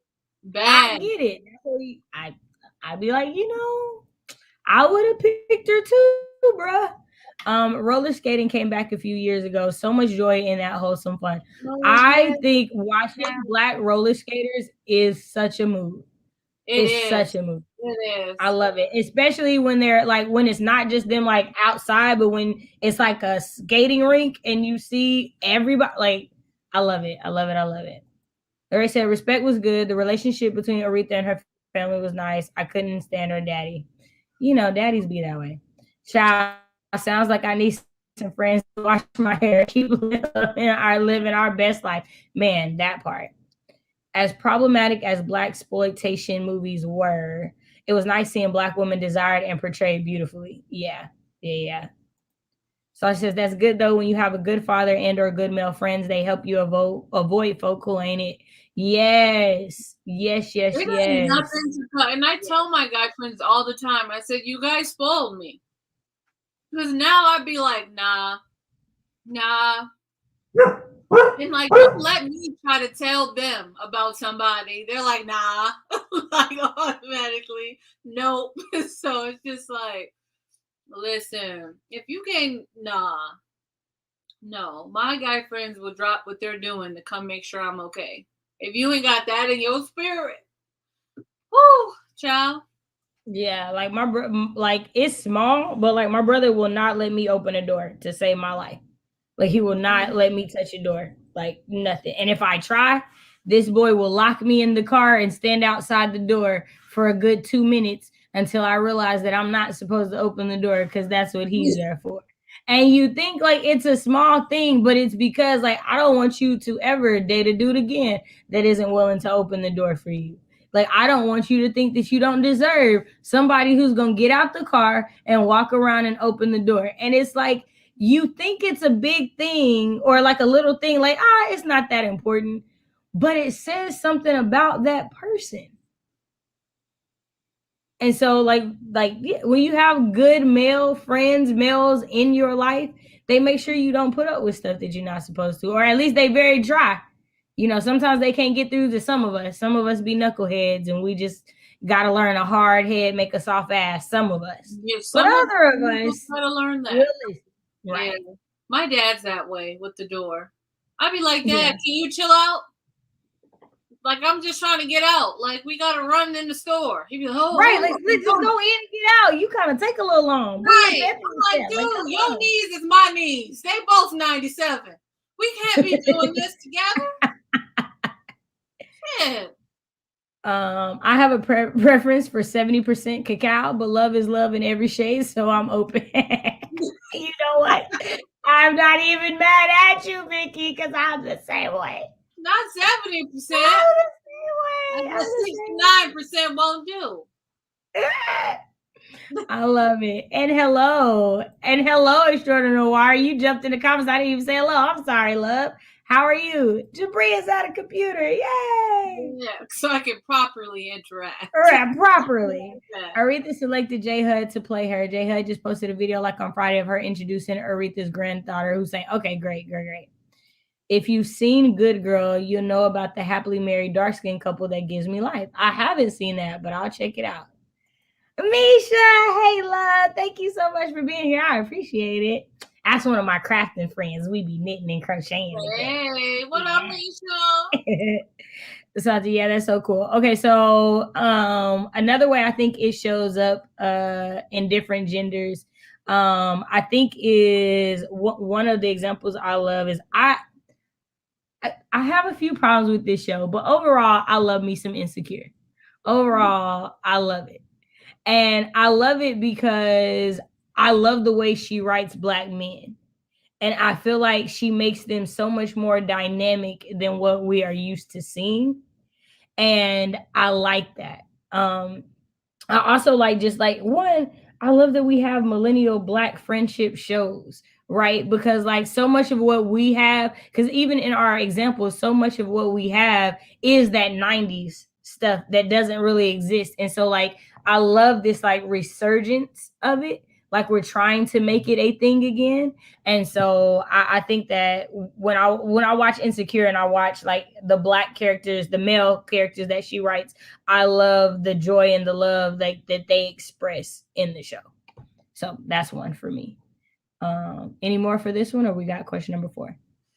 I always want to know like and I want it to be like not just binary genders, non-binary people as well, and other gender expressions. But I'm always wondering of like, how do you express that Black love? Like what that looks like to you if you're outside the like the cis female, cis male realms. Like how do you show up and express that Black love and that's Black joy? How is it perceived, from your families and from your friends? Like those are always things I'm thinking about. And I posed this question because I felt like when we think of Black love and we think of Black joy, most often we're thinking of it in very binary terms. And I pose this question to think about who are we not thinking about in the conversation when we're talking about Black love and Black joy and how it's being expressed. I hope that made sense. No, I think it does make sense. I would say for me, I don't think in my head, I know I wasn't discounting any genders just because for me, when I talk about Black love and Black joy, so much of it for me is the platonic stuff, right? Like the friendships and the love and the joy that's expressed in friendships, right? I will say that for romantic non-binary situations, I don't have that many examples. in honesty, to like bring up as ones that I've seen. Like I don't know too many black binary characters in shows or anything like that. So because of that, I wouldn't be able to like say anything romantically. But a lot of the people that I feel like I watch, a good portion of them, like I don't know what they recognize as, because I just see them as a black person in that moment enjoying that.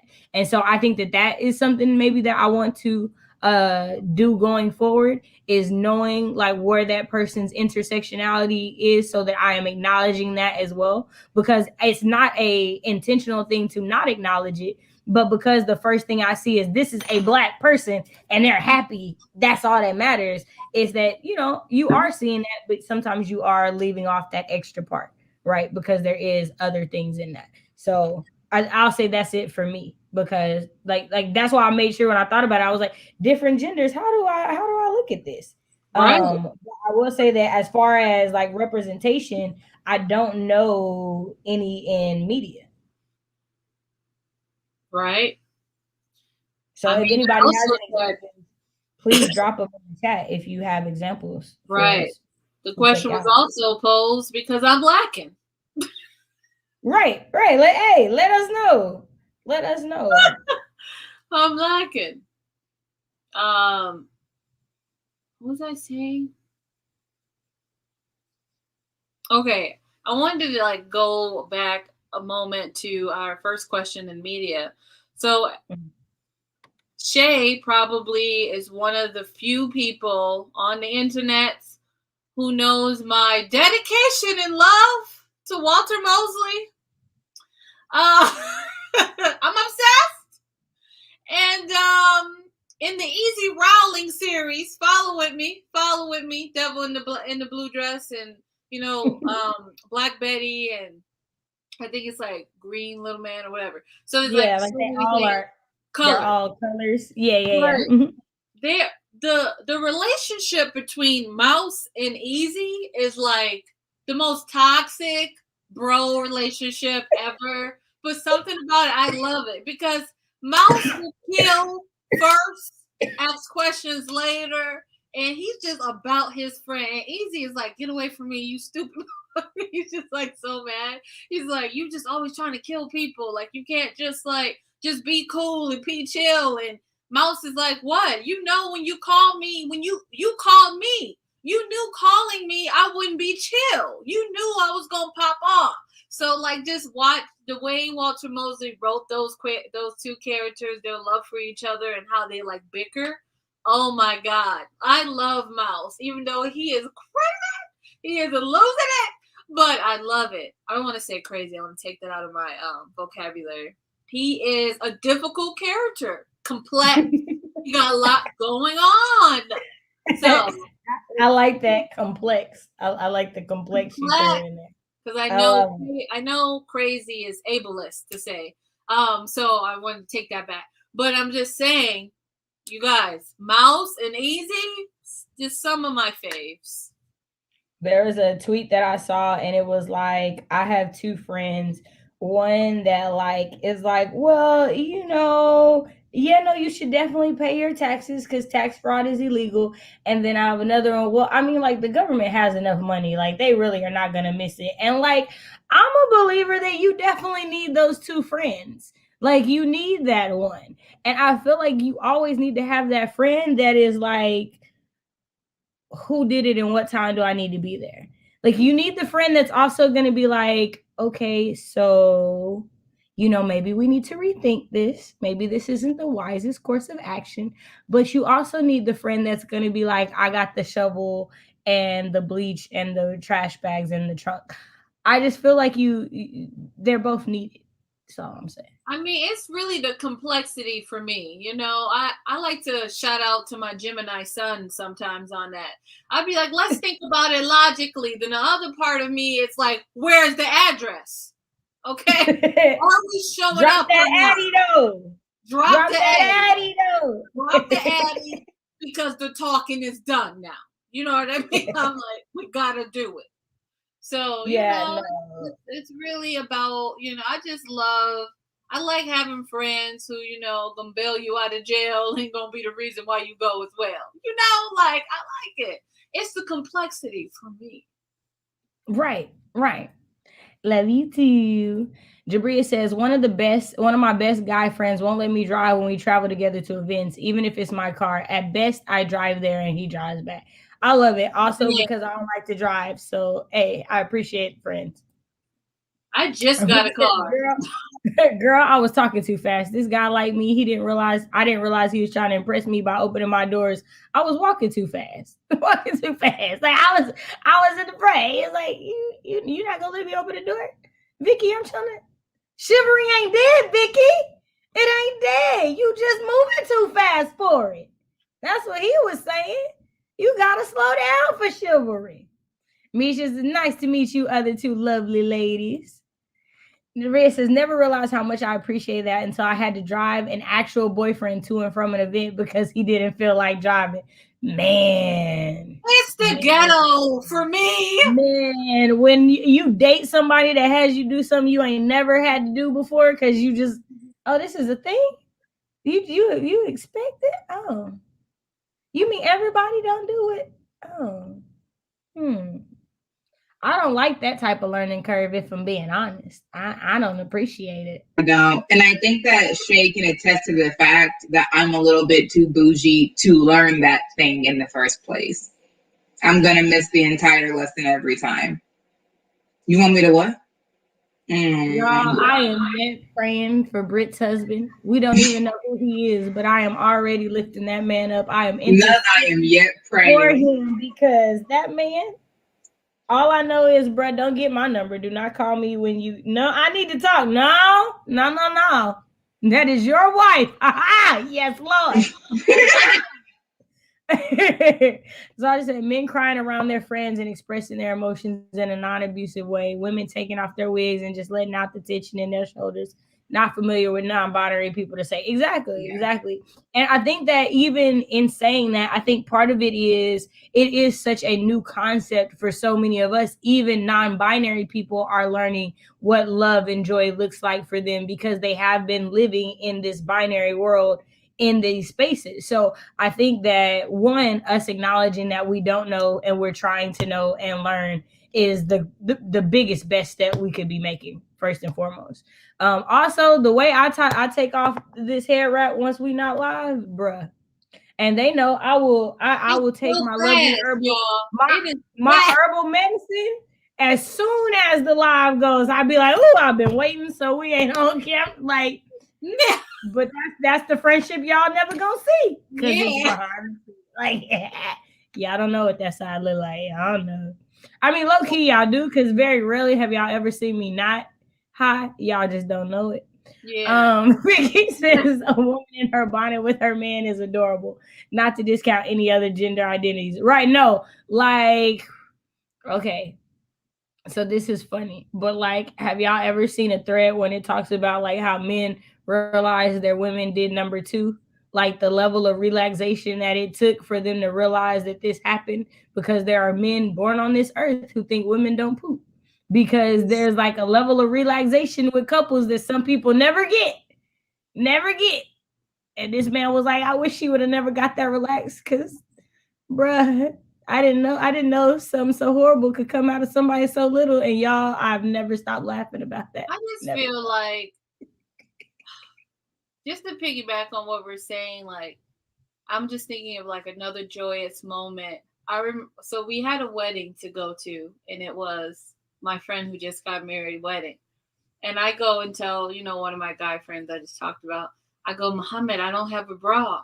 He goes, you know what? I just really feel like I've been lied to my whole life. And I go, what do you mean? He goes, I thought women just had like a bra or like just one size. Oh, I didn't know there was 38 and 40 and 32. Like he just felt so hurt that he didn't have access to that information, right? So we go in Target and I'm like, Muhammad, it needs to be a strapless bra. It's like just no straps on it. And he goes, how do you know that? So I'm giving him examples. And this dude is literally on the ground going through bras, trying to help me find the strap in his bra. And then I'm going to the counter to pay for it. He goes, listen, I keep telling you, all of your friends, we all have significant others. You don't have to pay for this. Give me the bra. So he like yells at me and then pays for the bra. And the bra was like $28. But anyway, I was just like, that just so much joy. Muhammad was like, focus. He was like, we're going to figure out this bra situation. We're going to find it. So just like so beautiful. Oh man, I miss my friends. I just want to say that your Black Joy story just created envy in my heart, because I can tell you the last time I paid $28 for a bra, I was like, did this month just say $28? Listen, it's the most expensive bra I own. Girl, the cheapest bra I own is $80. The cheapest bra I own is $80. I'm a big fan of Free the Nip.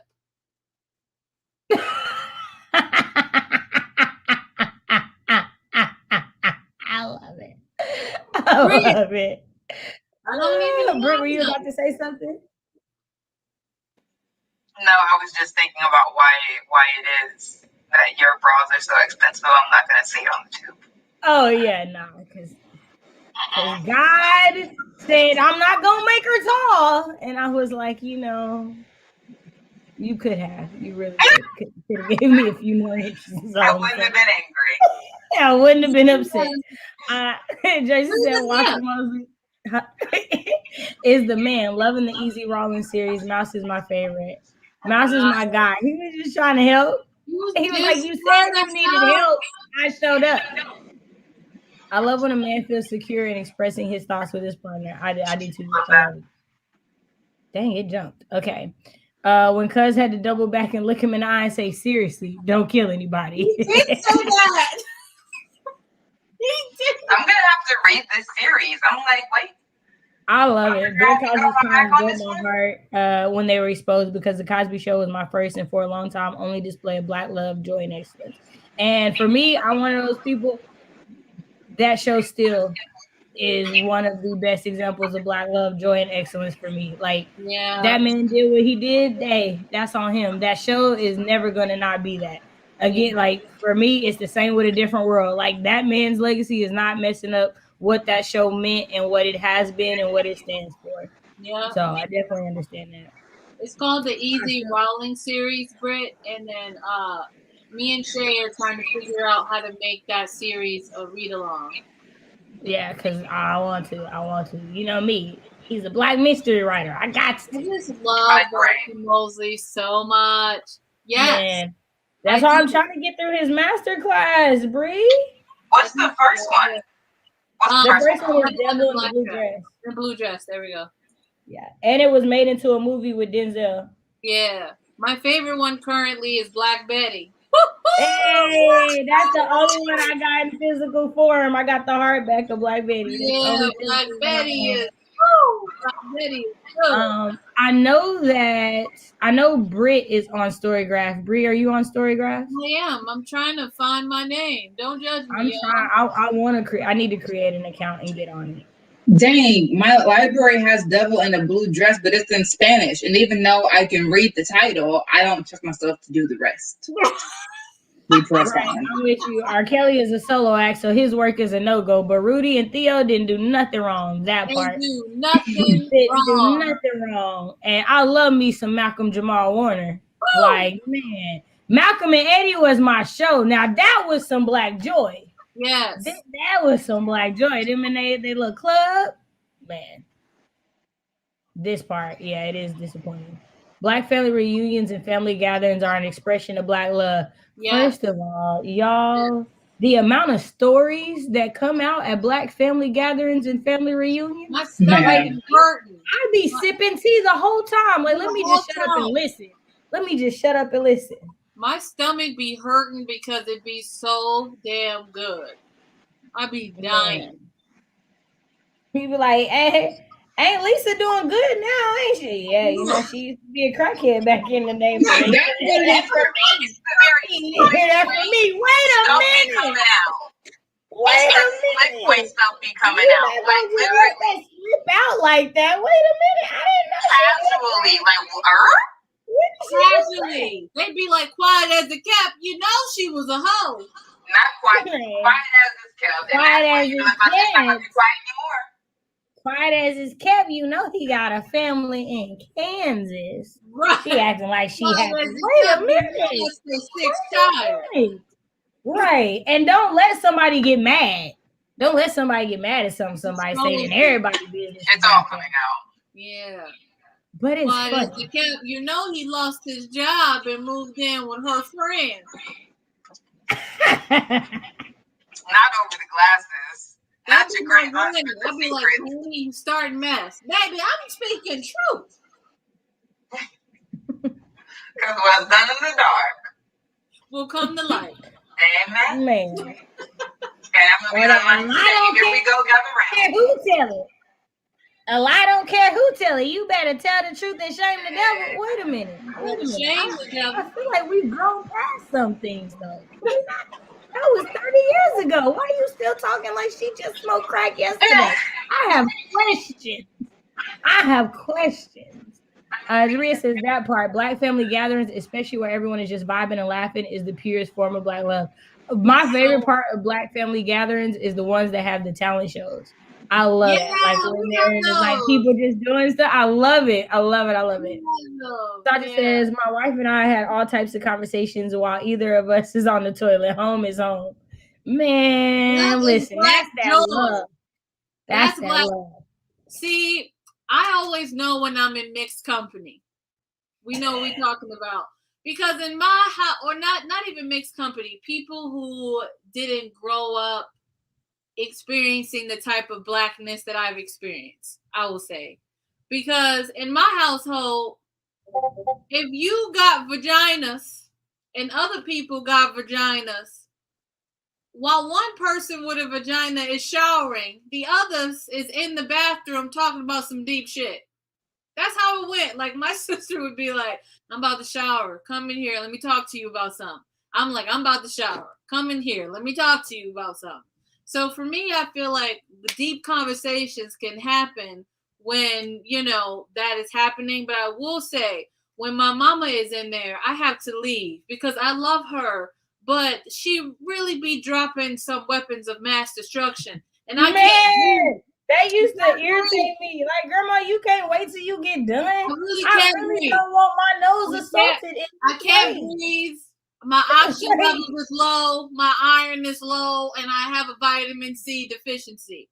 I feel like it's not giving low-key carbon monoxide poisoning, if you ask me. It's not giving. It's not giving. I'm feeling attacked and victimized by Regina Lashitty. And I just cannot deal with it. I did not expect that. Oh my God, I didn't expect that. Woo, not Regina. No. I didn't expect that. Oh, that was everything. Okay, last question. We're almost out of here. What are some next steps in Black love, Black joy that you would like to see represented? So for one, non-binary Black love and Black joy, so that we can converse and have that representation. So I'd love to see that. So that's my answer so far. What about y'all? That was a great one. I also want to say complexity of Black joy and Black love. I don't want to read stories that is 100% traumatic. Like nobody's life's 100% traumatic, and no one's life 100% joyous. So if we can just be more realistic, I would appreciate that. I agree. I think for me, I just have an investment in platonic love. Same. And that's one of the reasons why I do so love Song of Solomon, because Guitar and Milkman, their relationship was so incredibly intimate. And I'm just like, there's not enough representations of intimate, homosocial Black love. It's there, but I want a book where the entire focus is the friendship. So little of Song of Solomon was even about either of them being in a relationship. it was just like them, like their life. But I want more of that. So that's my answer. I want more books that focus on homosocial love between Black people. I think it's some of the most salvific stuff out there. I would definitely agree with that. I feel like we don't that first of all, and this is gonna be a writerly conversations between me and Britt in the future. I feel like in so much of our books and movies and representation, we very rarely get good friendships. We just don't. Like I know people talk about how good of a show they thought Girlfriends was, but in general, some of them friendships were just there because they were there. They were not actually good friendships that built each other up. And like I know like that's been one of my like beef with Insecure with Molly and Issa's characters. Like, yeah, I really wish we did. Especially I just think in general we just don't have it. And it's like, why? We can show like black people being best friends with people who aren't black and them showing up for them, but like, why wouldn't we show up for each other? Because we definitely every day do. So why can't we write about it? I don't know. It just, And that's its own conversation. But that'll be a writerly conversation in a couple of months. Y'all stay tuned. Shay's giving you a little teaser. But yeah, no, I'm with Brit. Go ahead. But I'm just saying it exists. It exists right now. People are definitely watching it. People are watching Black, friendships right now in real time with us three. So it exists. Right. Say that it doesn't exist. This is a living testimony. This makes the third episode, so 6 weeks we've been doing right. This. We have definitely grown in a friendship in the last 6 weeks. And just like at the drop of, I don't even remember when we decided to do this, but it was a very like passing comment that it was like, oh, for real? Let me get at you. And now here we are. Like it was very much like off the cuff and people just deciding to follow through. But yeah, it's not as hard as people try to make it sound. But again, like Adrian said it in the chat, it doesn't sell. You're fine with having it be like a peripheral thing, but when it moves to the center, all of a sudden, it doesn't, all of a sudden it can't hold up water anymore. It's like, no, you just don't want to. And I don't even know what it is. Cause like it could sell if you actually invested in it. But I think it just feeds into this very, very dangerous narrative right now that like romantic relationships are what's most important because that's what's getting pushed on socials and in books and in shows. Like it's the romantic relationships and then the families and the friendships are sort of like supporting characters. And it's like, right, but like realistically, on the journey of your life, that romantic relationship came last. You had a family and then you have friends and then you met this person. So if we're teaching people that it should be in the reverse, that the romantic relationship takes precedence, yes, when you're married, I'm all for leave to cleave. Leave to cleave. But that's not first or even second. Like that relationship comes in life, it's tertiary and then it becomes primary over time. But we're presenting it as if it's like all consuming and primary. And I think that's very dangerous for people who don't have any desire to be in those romantic relationships, whether because it's their life decision or because they don't have that like literal sexual desire. Like I think it's just dangerous to act like that's the most all-consuming and important relationship out there and to not privilege those familiar relationships as the entire plot of a narrative or those friendships as the entire plot of a narrative. Like they're not worthy or not weighty enough to take up that space in full. I mean, what you're saying, beautifully done, Britt. I mean, do I expect anything less? Absolutely not. But beautifully done. I think when we talk about people that are missing, we are missing people who are part of the ACE community, right? The spectrum of asexuality and what that means. And it's like not everyone is out here looking for sexual attraction or looking for sexual desire. Right. So we can have more examples of Black joy and not making it just like a sexual attraction thing. I think it's really important.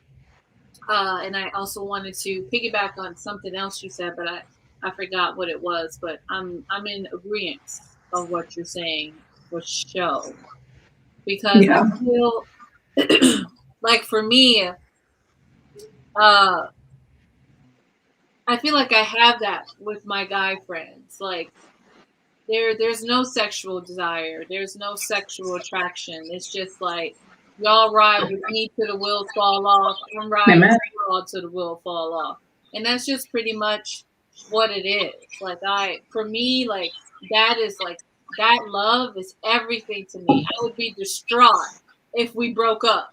I would be like, It really is like a breakup. it is a When you breakup. lose a good friend, it's a breakup. You be mourning. It's horrible. It's hard, and I always get. For me, I get especially sad when a black woman breaks up with me. I be like, No, for real. For real. "Woo!" It's devastating. It is. I don't like it. I be like, "Come, let's talk." Right. And I'll be honest, I am one of those people that I know I give black people chances I wouldn't give anybody else. I know that. Like because I'm like because this is so rare, because I know this is hard, because I it's hard for me to find people that I connect with. Like I'm always like, let's try to work this out. Let's try to make this a thing. Let's find some common ground. So I definitely get that because it's really hard when you finally find somebody that you feel seen and feel like you connect with, and then something happens to destroy that. So I completely agree with that for sure. And you said something about girlfriends, I think is really important, and I don't think the show dealt with it completely well. I mean, I think it was said, but I think it should be said more. And here's why I don't think they dealt with it well. So we all know Girlfriend, like many of those shows in the early 2000s, ended very abruptly. Like Girlfriends half and half, like those shows ended like the last season was the last season, and we didn't know it was going to be the last season until it was the last season. And they didn't know either because the network was just like, we have no money for you. But the way, like Tony and Joan's relationship makes me mad on the first episode. It was toxic from the jump. As soon as she walked in with her ex talking about Joan, I thought you were okay with it. And Joan's like, I lied. First of all, Tony, of course she was lying. Second of all, Joan, why did you feel like you had to lie? If y'all are that close, y'all been down since Fresno in the 80s. Not Fresno. Fresno, girl, you should have been said, don't walk in here, my man. But Joan was a doormat for Tony and had been for decades. That's why whenever they had a blowout, it was always huge because there was always pressure building in their relationship, not healthy. And so when Tony finally slaps Jane and leaves, I wanted Joan to swing on Tony, but I think Tony was holding her child, so fine. But there were just too many times where Tony slapped Joan in the face, like physically, where I was like, I think it only happened like twice in the show, but it was twice too many because Joan was too good to Tony. And I'm like, can we stop acting like the emotional labor that Joan should not be doing, but deserves anything but a therapist? Like when Joan's hair started falling out, I said, call it what it is. And then Tony left, and Joan is literally like mourning. And I get it, like, because it's like a breakup. But they did it like a 10 years since Girlfriend interview with, I think it was Charlamagne the God, and they were saying, yeah, we didn't know that was going to be the last season, or we were talking, or maybe they did, I forget. Something happened where if they were planning for the next season when they found out that it wasn't going to happen, and in the next season they had been talking to, I'm blanking on Tony's actress's name. They were talking to her and she was supposed to come back, and Tony and Joan were supposed to work it out. Jill. Her name is Jill. Yes, Jill Marie, right? Yeah, Jill Marie Jones. Something like that. They were talking to her and she was supposed to come back, and they were supposed to work it out, which for me, I'm like, work what out? Your relationship has been toxic from the beginning. The workout, like, yes, I hate to lose a Black woman in my life, but the reality is, even beyond all skin folk ain't kinfolk, because even if we are kin, that don't mean we can be close. Speaking now, that don't mean like all kin ain't close. For real, you got some people that are twice removed, and maybe she needs to be your girlfriend twice removed. Like it doesn't mean you need to be in the same sphere as her. And they didn't need to be in the same sphere because Joan had issues with boundaries when it came to Tony, and Tony had issues taking advantage of that. Y'all just need to like grow from what it has been and move into the next season of life, because people come into your life for a reason, a season, or a lifetime, and very few people are coming into it for a lifetime. And even if it was an extended season, Tony and Joan should have only been seasonal friends. That season needed to end with some lessons spoken aloud and acknowledged, and you move on. That is the end of, as Dr. Bianca would say, the end of my TED Talk on calling a spade, even a Black woman's spade, a spade. Amen. Listen, I'm always here for a critique that's giving us depth. So I'm gonna go a little further on this critique because this is part of what I dislike about Black women friendships. Speak it. That unfortunately in media, it's always portrayed as the dark-skinned woman is the villain to her lighter-skinned counterpart. Take us there. Always. And that was what I hated, was Tony was by far the darkest one, like, on the group.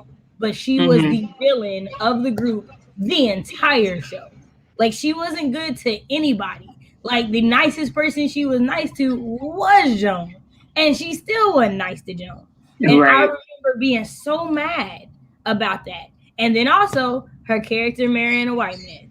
Not again, nothing against interracial relationships, but it kept reiterating for me as that dark-skinned Black girl that I'm mean and I need to be with somebody lighter than me.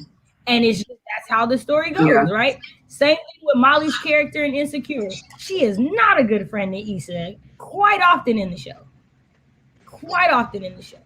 And we just have this knack in shows for showing dark-skinned Black women as being ruthless and not caring about the people around them that care about them. And it's just, I hate it. Yeah.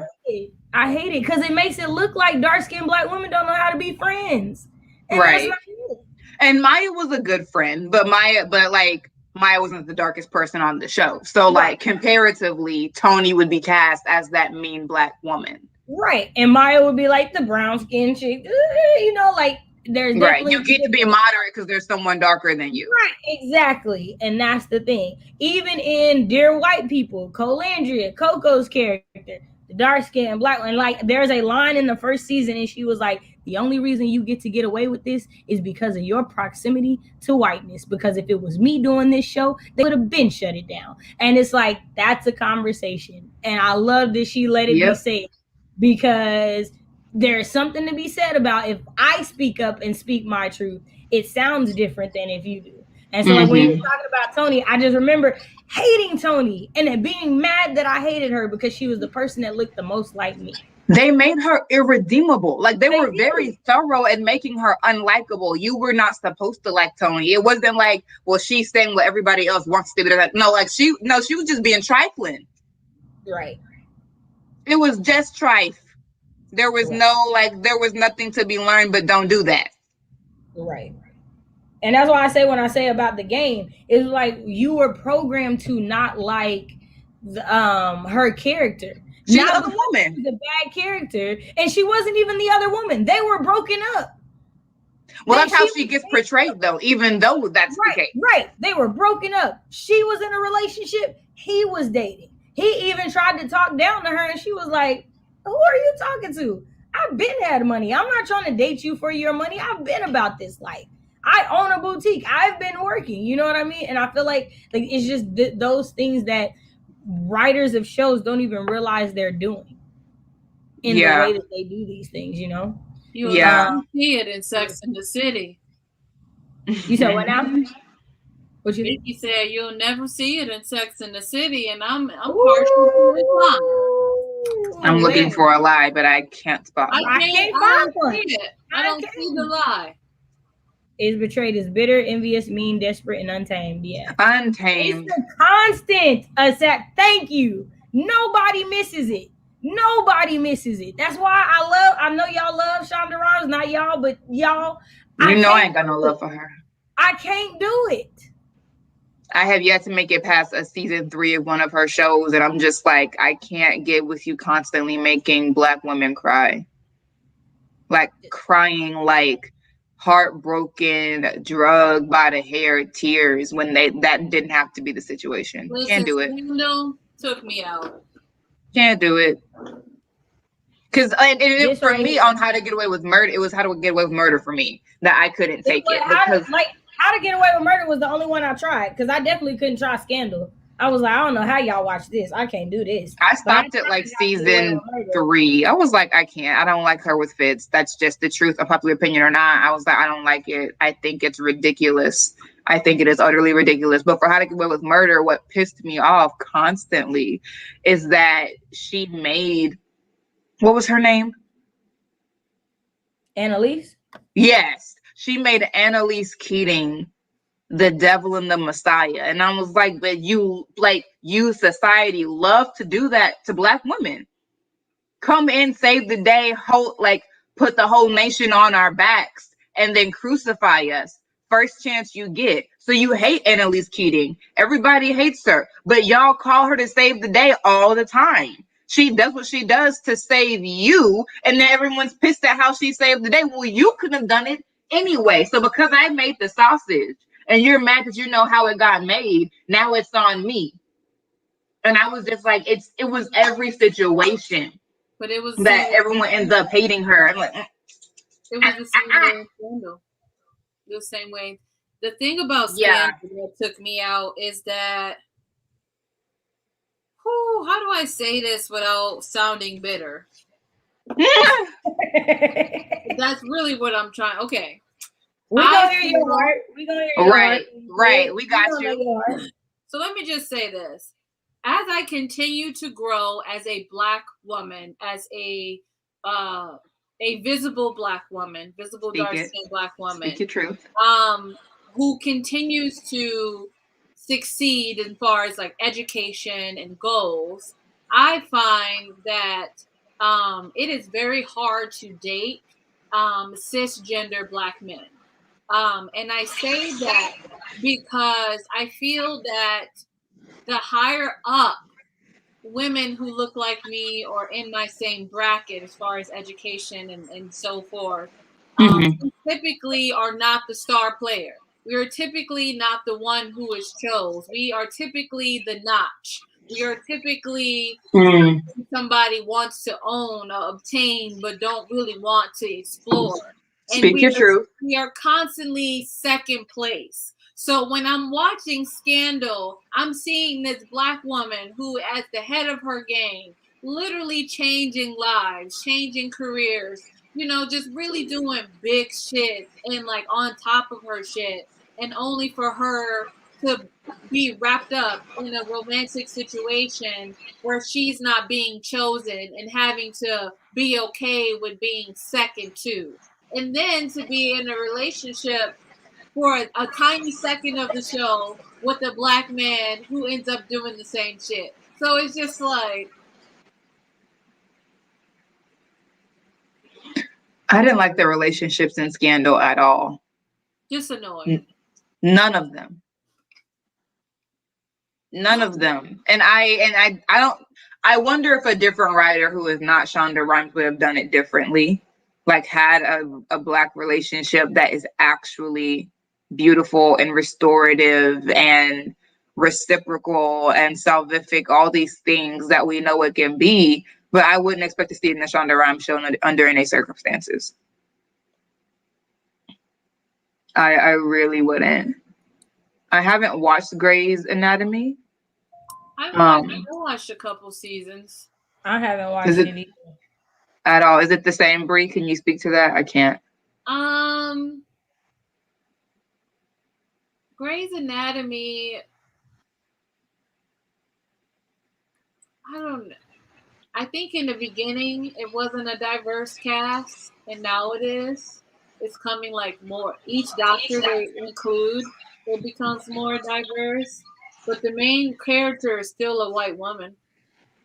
Okay. So it's still, I mean, the show is called Grey's Anatomy, and it's talking about this very famous white woman who really was doing the work, and her daughter And her last name is Gray, I think. Oh, okay. Got Meredith. it. Keywords on screen, I think. Right. And what I will say, Bree, because I don't want to run over what you said about black men. I think that absolutely there are beautiful Black love couples out there that are like, please don't sow envy in my heart. But there is also the reality that you do meet Black men sometimes who are participating in white male patriarchy because that's what's been taught. And so it's like, all right, I want to wait on a Black man. I want to have a Black love relationship. I want to have a Black family, et cetera, et cetera. But you meet some Black men who think that because they're Black, they don't have to do the work of being conscious about what they do or say or whatever. And then there might be a white man who is like, well, I'm aware of my privilege, that like who is more conscious, and it's like, that's how we can be friends, but I want a Black man. And it's difficult to find one who is being conscious of himself and trying to be like just that partner that you need. So I definitely think that's a conversation that needs to be had, but it's just not a conversation that I would have in mixed company. So that's literally all I'll say about it. Yeah, but definitely just to acknowledge, we need to move to the places where there are more Black people, because like majority of us that are experiencing this live in very heavily Caucasian populated areas. I'm not gonna call you a liar.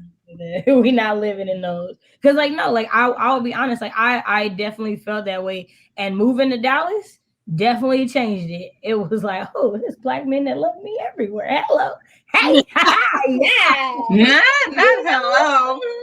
Take me on a date. I appreciate you. Let's see how this your conversation ain't there. Okay. But I thank you for the food. Exactly. Take me out of bowl. I appreciate you. Thank you. I thank you for buying me shrimp. I appreciate you. I appreciate jumbo shrimp at that. Hey, thank you. I'm just saying. Yeah, I like it. Last week, but you did.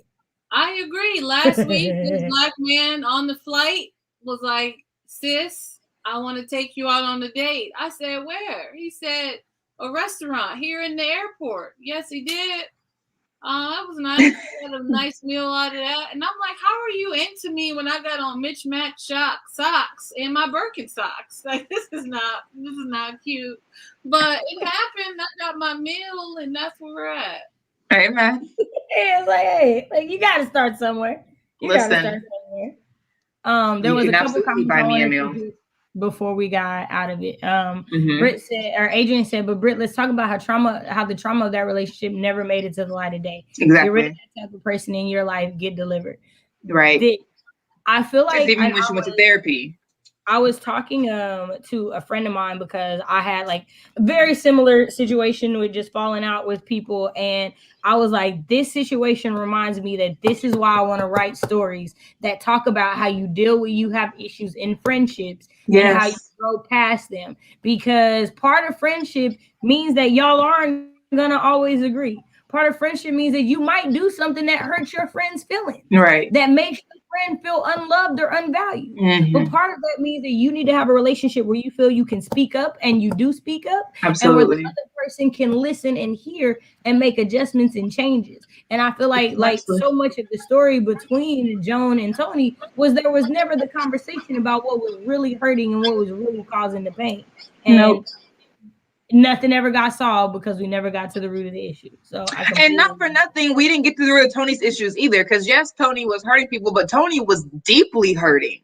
Tony was like, there is the one episode where she talks about like Joan said something when they were kids about her being dark skinned, and she held on to that. Yeah, clearly.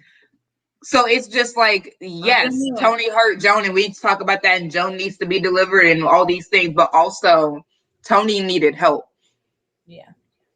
Tony really, like, she needed someone to like walk with her intensively, and like space for that was not made. Regardless if we like it or not, hurt people is a very true statement. There it is. Very real. Very real. Salter said she and Tyler Perry are on my happy for y'all, but nah list for 90% of their work. There it is. Well, completely agree. Salter said No love for Shonda Rhimes. Excellent writing, in my opinion, but no, she's not our lighthouse. And she never writes a black woman in love with a black man. Always white. So I'm not sure what her agenda is. I think, listen, it's part. the agenda for me. It's like, why? Why could you not? I just have questions about it because at this point, I understand. Like Talia Hibbert said something to that effect, where she was like, she didn't feel comfortable doing it at first because she wanted to get published or something like that. Y'all correct me if I'm misquoting her. Nope. But I feel like that's what she did. Yeah, and she has one. Shay has kept telling me, and I'm like, yeah, I want to read it. But my thing is like, that's fine if you did that to start with, but why do you only have one or two or whatever? Like, why is the majority of your work still interracial if you're saying that you want to write black love? At this point, I'm like, who gonna check you? Right. Because at this point, you definitely didn't page your way. We know your name. It's not like you're obscure. We know who you are. Right. And that was an excellent time for it. It's hashtag Black Love. Like, so now you have a whole hashtag paving the way. Like, what's the holdup? So that's just my question. Is like, I understand that starting it, but I'm always suspicious of writers, even and especially Black women writers who only write interracial. It just, I have questions in my eyes. I feel like that reminds me of when you were talking about what's her name, Justina Ireland, about, you know, that person in her class who called her out, and then she intentionally took that criticism or that feedback. I don't want to say criticism, that feedback and like Road Dread Nation. Right. So I was saying, I think that's what you're looking for. Yeah, it is. But I'm also like, yes, I'm looking for that because like people are acknowledging it. But just like I just wonder, not that I have a right to everything that goes on in your head. I certainly do not. I'm just noting a question that if you want to do that and you've gotten to this point, what do you feel is holding you back? Like, what do you feel is going to be the consequence if you do start writing Black love? Since you say that that's what you want to do. I'm just so interested in that as a woman who wants to be in trad pub. Now, I'm not a romance writer. I don't think I have the attention span to write a book that is like only a romance. But if I were, I would be very, very disheartened and just curious about why there are so many Black women who write only or primarily interracial, and not just interracial like everybody with everybody. Black woman, white man. Why? What's going on? Like, once you get traditionally published, what happens where you feel like, where so many of you feel like you have to do that? I just feel like a lot of people who are in power and really in positions of power are part of the Waite tribe, and I feel despite Kev on stage, and I feel like because of that, I think a lot of Black people who write romance, write not even just romance, just like stories, and they'll have like two characters who are feeling each other. Yeah, have that pressure of trying to make it more palatable to the Waite tribe. Yeah. And they end up, I'm not saying this is always, there are Black people who just want to write interracial romance, and you know, less. But I think what I've been seeing from some authors on their Twitter is that they've been like, you know, I had to switch things up to make it more palatable to the Waite tribe. And I've heard authors say, I'm sorry, Shay, go ahead. But I was just saying, I've heard authors say that their like editor was like, this is such a good story. It would be more compelling if she were like mixed, or if this person was mixed that she liked. So I've heard them like get that microaggressive criticism of, this is a good story. Can we change how they look? And I think that like readers respond to that better, and what that means by readers responding to certain characters who look a certain way better than others. So I was gonna say, and I kind of said this, I feel like the last time we talked about how in grad school we had this symposium about Black solidarity, and one of both of the panels were full of like Black doctors, so like in the highest of their field, like PhD wise in different areas across Oklahoma. And so I had asked the question of like, at what point do you get to stop playing the game? And the answer was you never do as a Black person. And so part of it, I feel like for some of these writers is once you have decided that you're going to play their game, you really can't back out of it. So either you have to show up and your characters are authentically Black and you're not changing, and that's just where you stand, and you wait and wait and wait till you're published, or you change so that you can get published, and now you're in this area that you can't really back out of because this is what's expected of you. And so I think that part of it, the lesson for me is don't play the game, because if you do what you really want to do, you might not ever have the opportunity to do, because you have this brand, you have this thing. And I feel like I've seen conversations about, if she does do the Black romance, what if it's more so out of pressure because Black people are complaining that she won't do a Black romance? And it's like, see, that shouldn't even be the conversation, because you said this is what you want to do. So it shouldn't ever be a thing about we pressured you into this, but because of what you've done so far, that becomes a conversation that never would have been, right? So that was what I was thinking as you were saying. It was just like, sometimes, like we say on our channels, none of us had played that game, so we're all growing at the rate that we're growing, because we know if you play that game like the channels we see that do, you got to keep playing that game. Yeah. And that's not something that any of us are willing to do, because it's a lot of work. It is a lot of work. I feel like a lot of people, I think we forget Hoodonomics 3 and 4, which states, get it how you live. And some people really feel like, look, I'm hungry, so I'm going to eat. And whatever at the table, I'm going to eat. And I might have to sacrifice, X, Y, and Z, but I'm hungry. It's on the table and I'm going to eat. Now, what's understood don't need to be explained. And I hope y'all got where I was going. Man, right. And some of us is like, I'm not eating no scraps. So I'll go and hunt for myself and plant for myself and reap for myself. Because what I'm not going to do is sit at the table for you to tell me I'm eating like a king and I know I'm eating like a peasant. And that's on what? Mary had a little lamb. Mary had a little lamb. Amen. I had to get to my mute button. I was like, I know this one. I know this one. Elizabeth says all the relationships in Scandal and How to Get Away with Murder were twisted. I think she can't write healthy relationships at all. Shauna Rhimes doesn't know how to write healthy Black characters, not just Black women or Black relationships. She just sucks at writing Black people. Well, so I guess this is a consensus.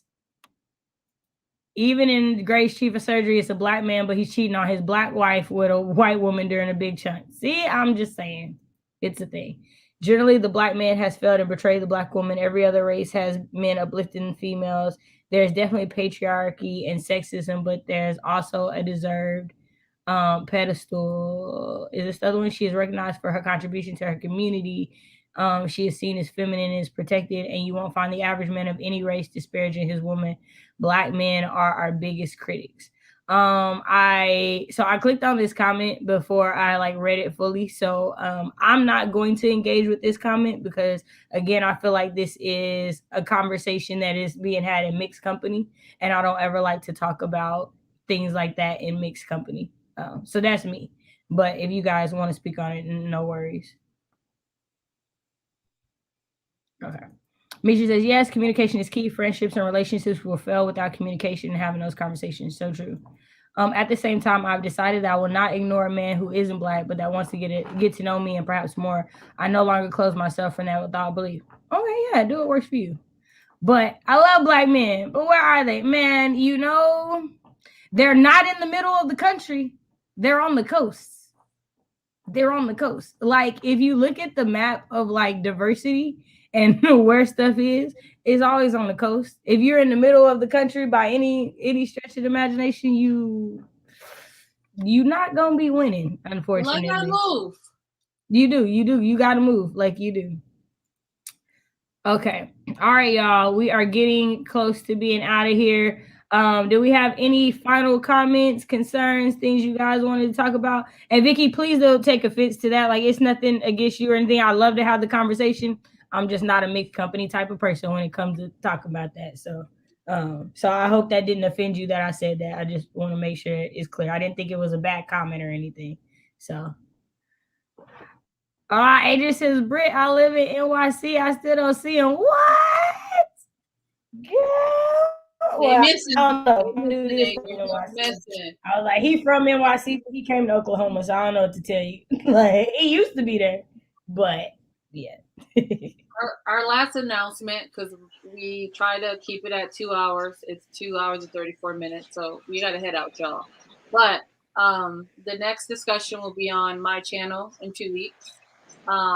It is focusing on like workplace, right? Is that what? Yeah. I want to pull up Being a Black professional in white spaces. Yeah, being a Black professional in white spaces. Someone suggested we ask Ashley from Bookish Realm, and I'm hopefully gonna text her and see if she can do that. And also we're gonna have a special guest, my friend Elliot James, who is a professor at the University of Minnesota in African and Africana Studies. They use they and them pronouns, and they will be joining us for that discussion as well. So we might have 2 other people if Ashley can join as well. Ashley may have to join later because the girl has a bedtime schedule, routine, and everything. Yeah. So Ashley might come on at 8 instead of 7, or we can just push it to 8 or whatever. But just wanted y'all to know that. Yes. Yeah. Oh, Bria, thank you. So, next week or next 2 weeks, make sure y'all bring snacks. Have your dinner with you. Yeah. We probably not gonna. This is probably gonna be the shortest live we've ever had. Knowing us, like, I will not do that for next week. Right. And I'm just looking. I'm like, dang, there was comments that I missed. I'm sorry, y'all. We appreciate y'all being here and talking with us for sure. So much. Do we have Britt? Do you have any announcements you want to give out? Nope, just to smash that like button and ring that bell. Ring that bell. That bell. Ring a ding a ding ding. Ring that bell. So to be safe, you should ring that bell for every one of our channels, Lots of Booktition, Britt Riderly, and Shay with the Hobbies, because we do rotate. So make sure that you don't miss a single Critical Bookish Crew When Black Women Speak conversation. You should ring that bell for all of our channels so that you don't miss, because you don't want to miss a thing. Hey. I mean, I don't know what song that is, but y'all know she never. She stays singing songs I don't know. Stay singing songs. I don't know what you want from me. All right, you guys. Again, we want to thank you guys so much for being here. Whether you're watching now or on the replay, if you are watching on the replay, drop your comments. Let us know. We definitely go back and try to, engage in the comments and see what you guys are talking 100%. About. If you have more topics that you want us to cover in the future, definitely don't hesitate to reach out and let us know. We don't know when they'll come up on the calendar, but eventually we will put it in the queue. We'll put it right. It'll be there. It'll be there. Tomorrow morning, Britt will be co-hosting with me. We'll be doing writing sprints. So for those of you trying to get your words in tomorrow, we got it. Britt, do you got streams going on this week? I'm trying to do a regular sprint. I just haven't had the date, but I will put everything on my community tab. Okay. So I share everything on there. So if you don't have the information, it's on there. I am reading The House of Hades with Who Picked This Book on her channel for our Uncle Rick's read-along. So we'll be doing that, and be on the lookout for Kane, which is a Black classic that I will be reviewing along with Erica from The Broken Spine on the last day of this month. The last day of this month, I think it's usually at 7:30 or something. And it's my Black classic read along. So every month, me and the Discord and other people, we read a Black classic, and then there's a live show.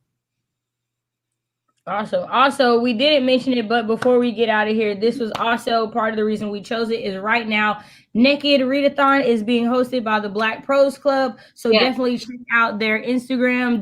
We are going into the second week, the last week of it. They have a group read. I don't know who it's by, but I know the title is Stiff. So if you are interested in it, definitely make sure to check out that channel. I will have it linked in the description box below.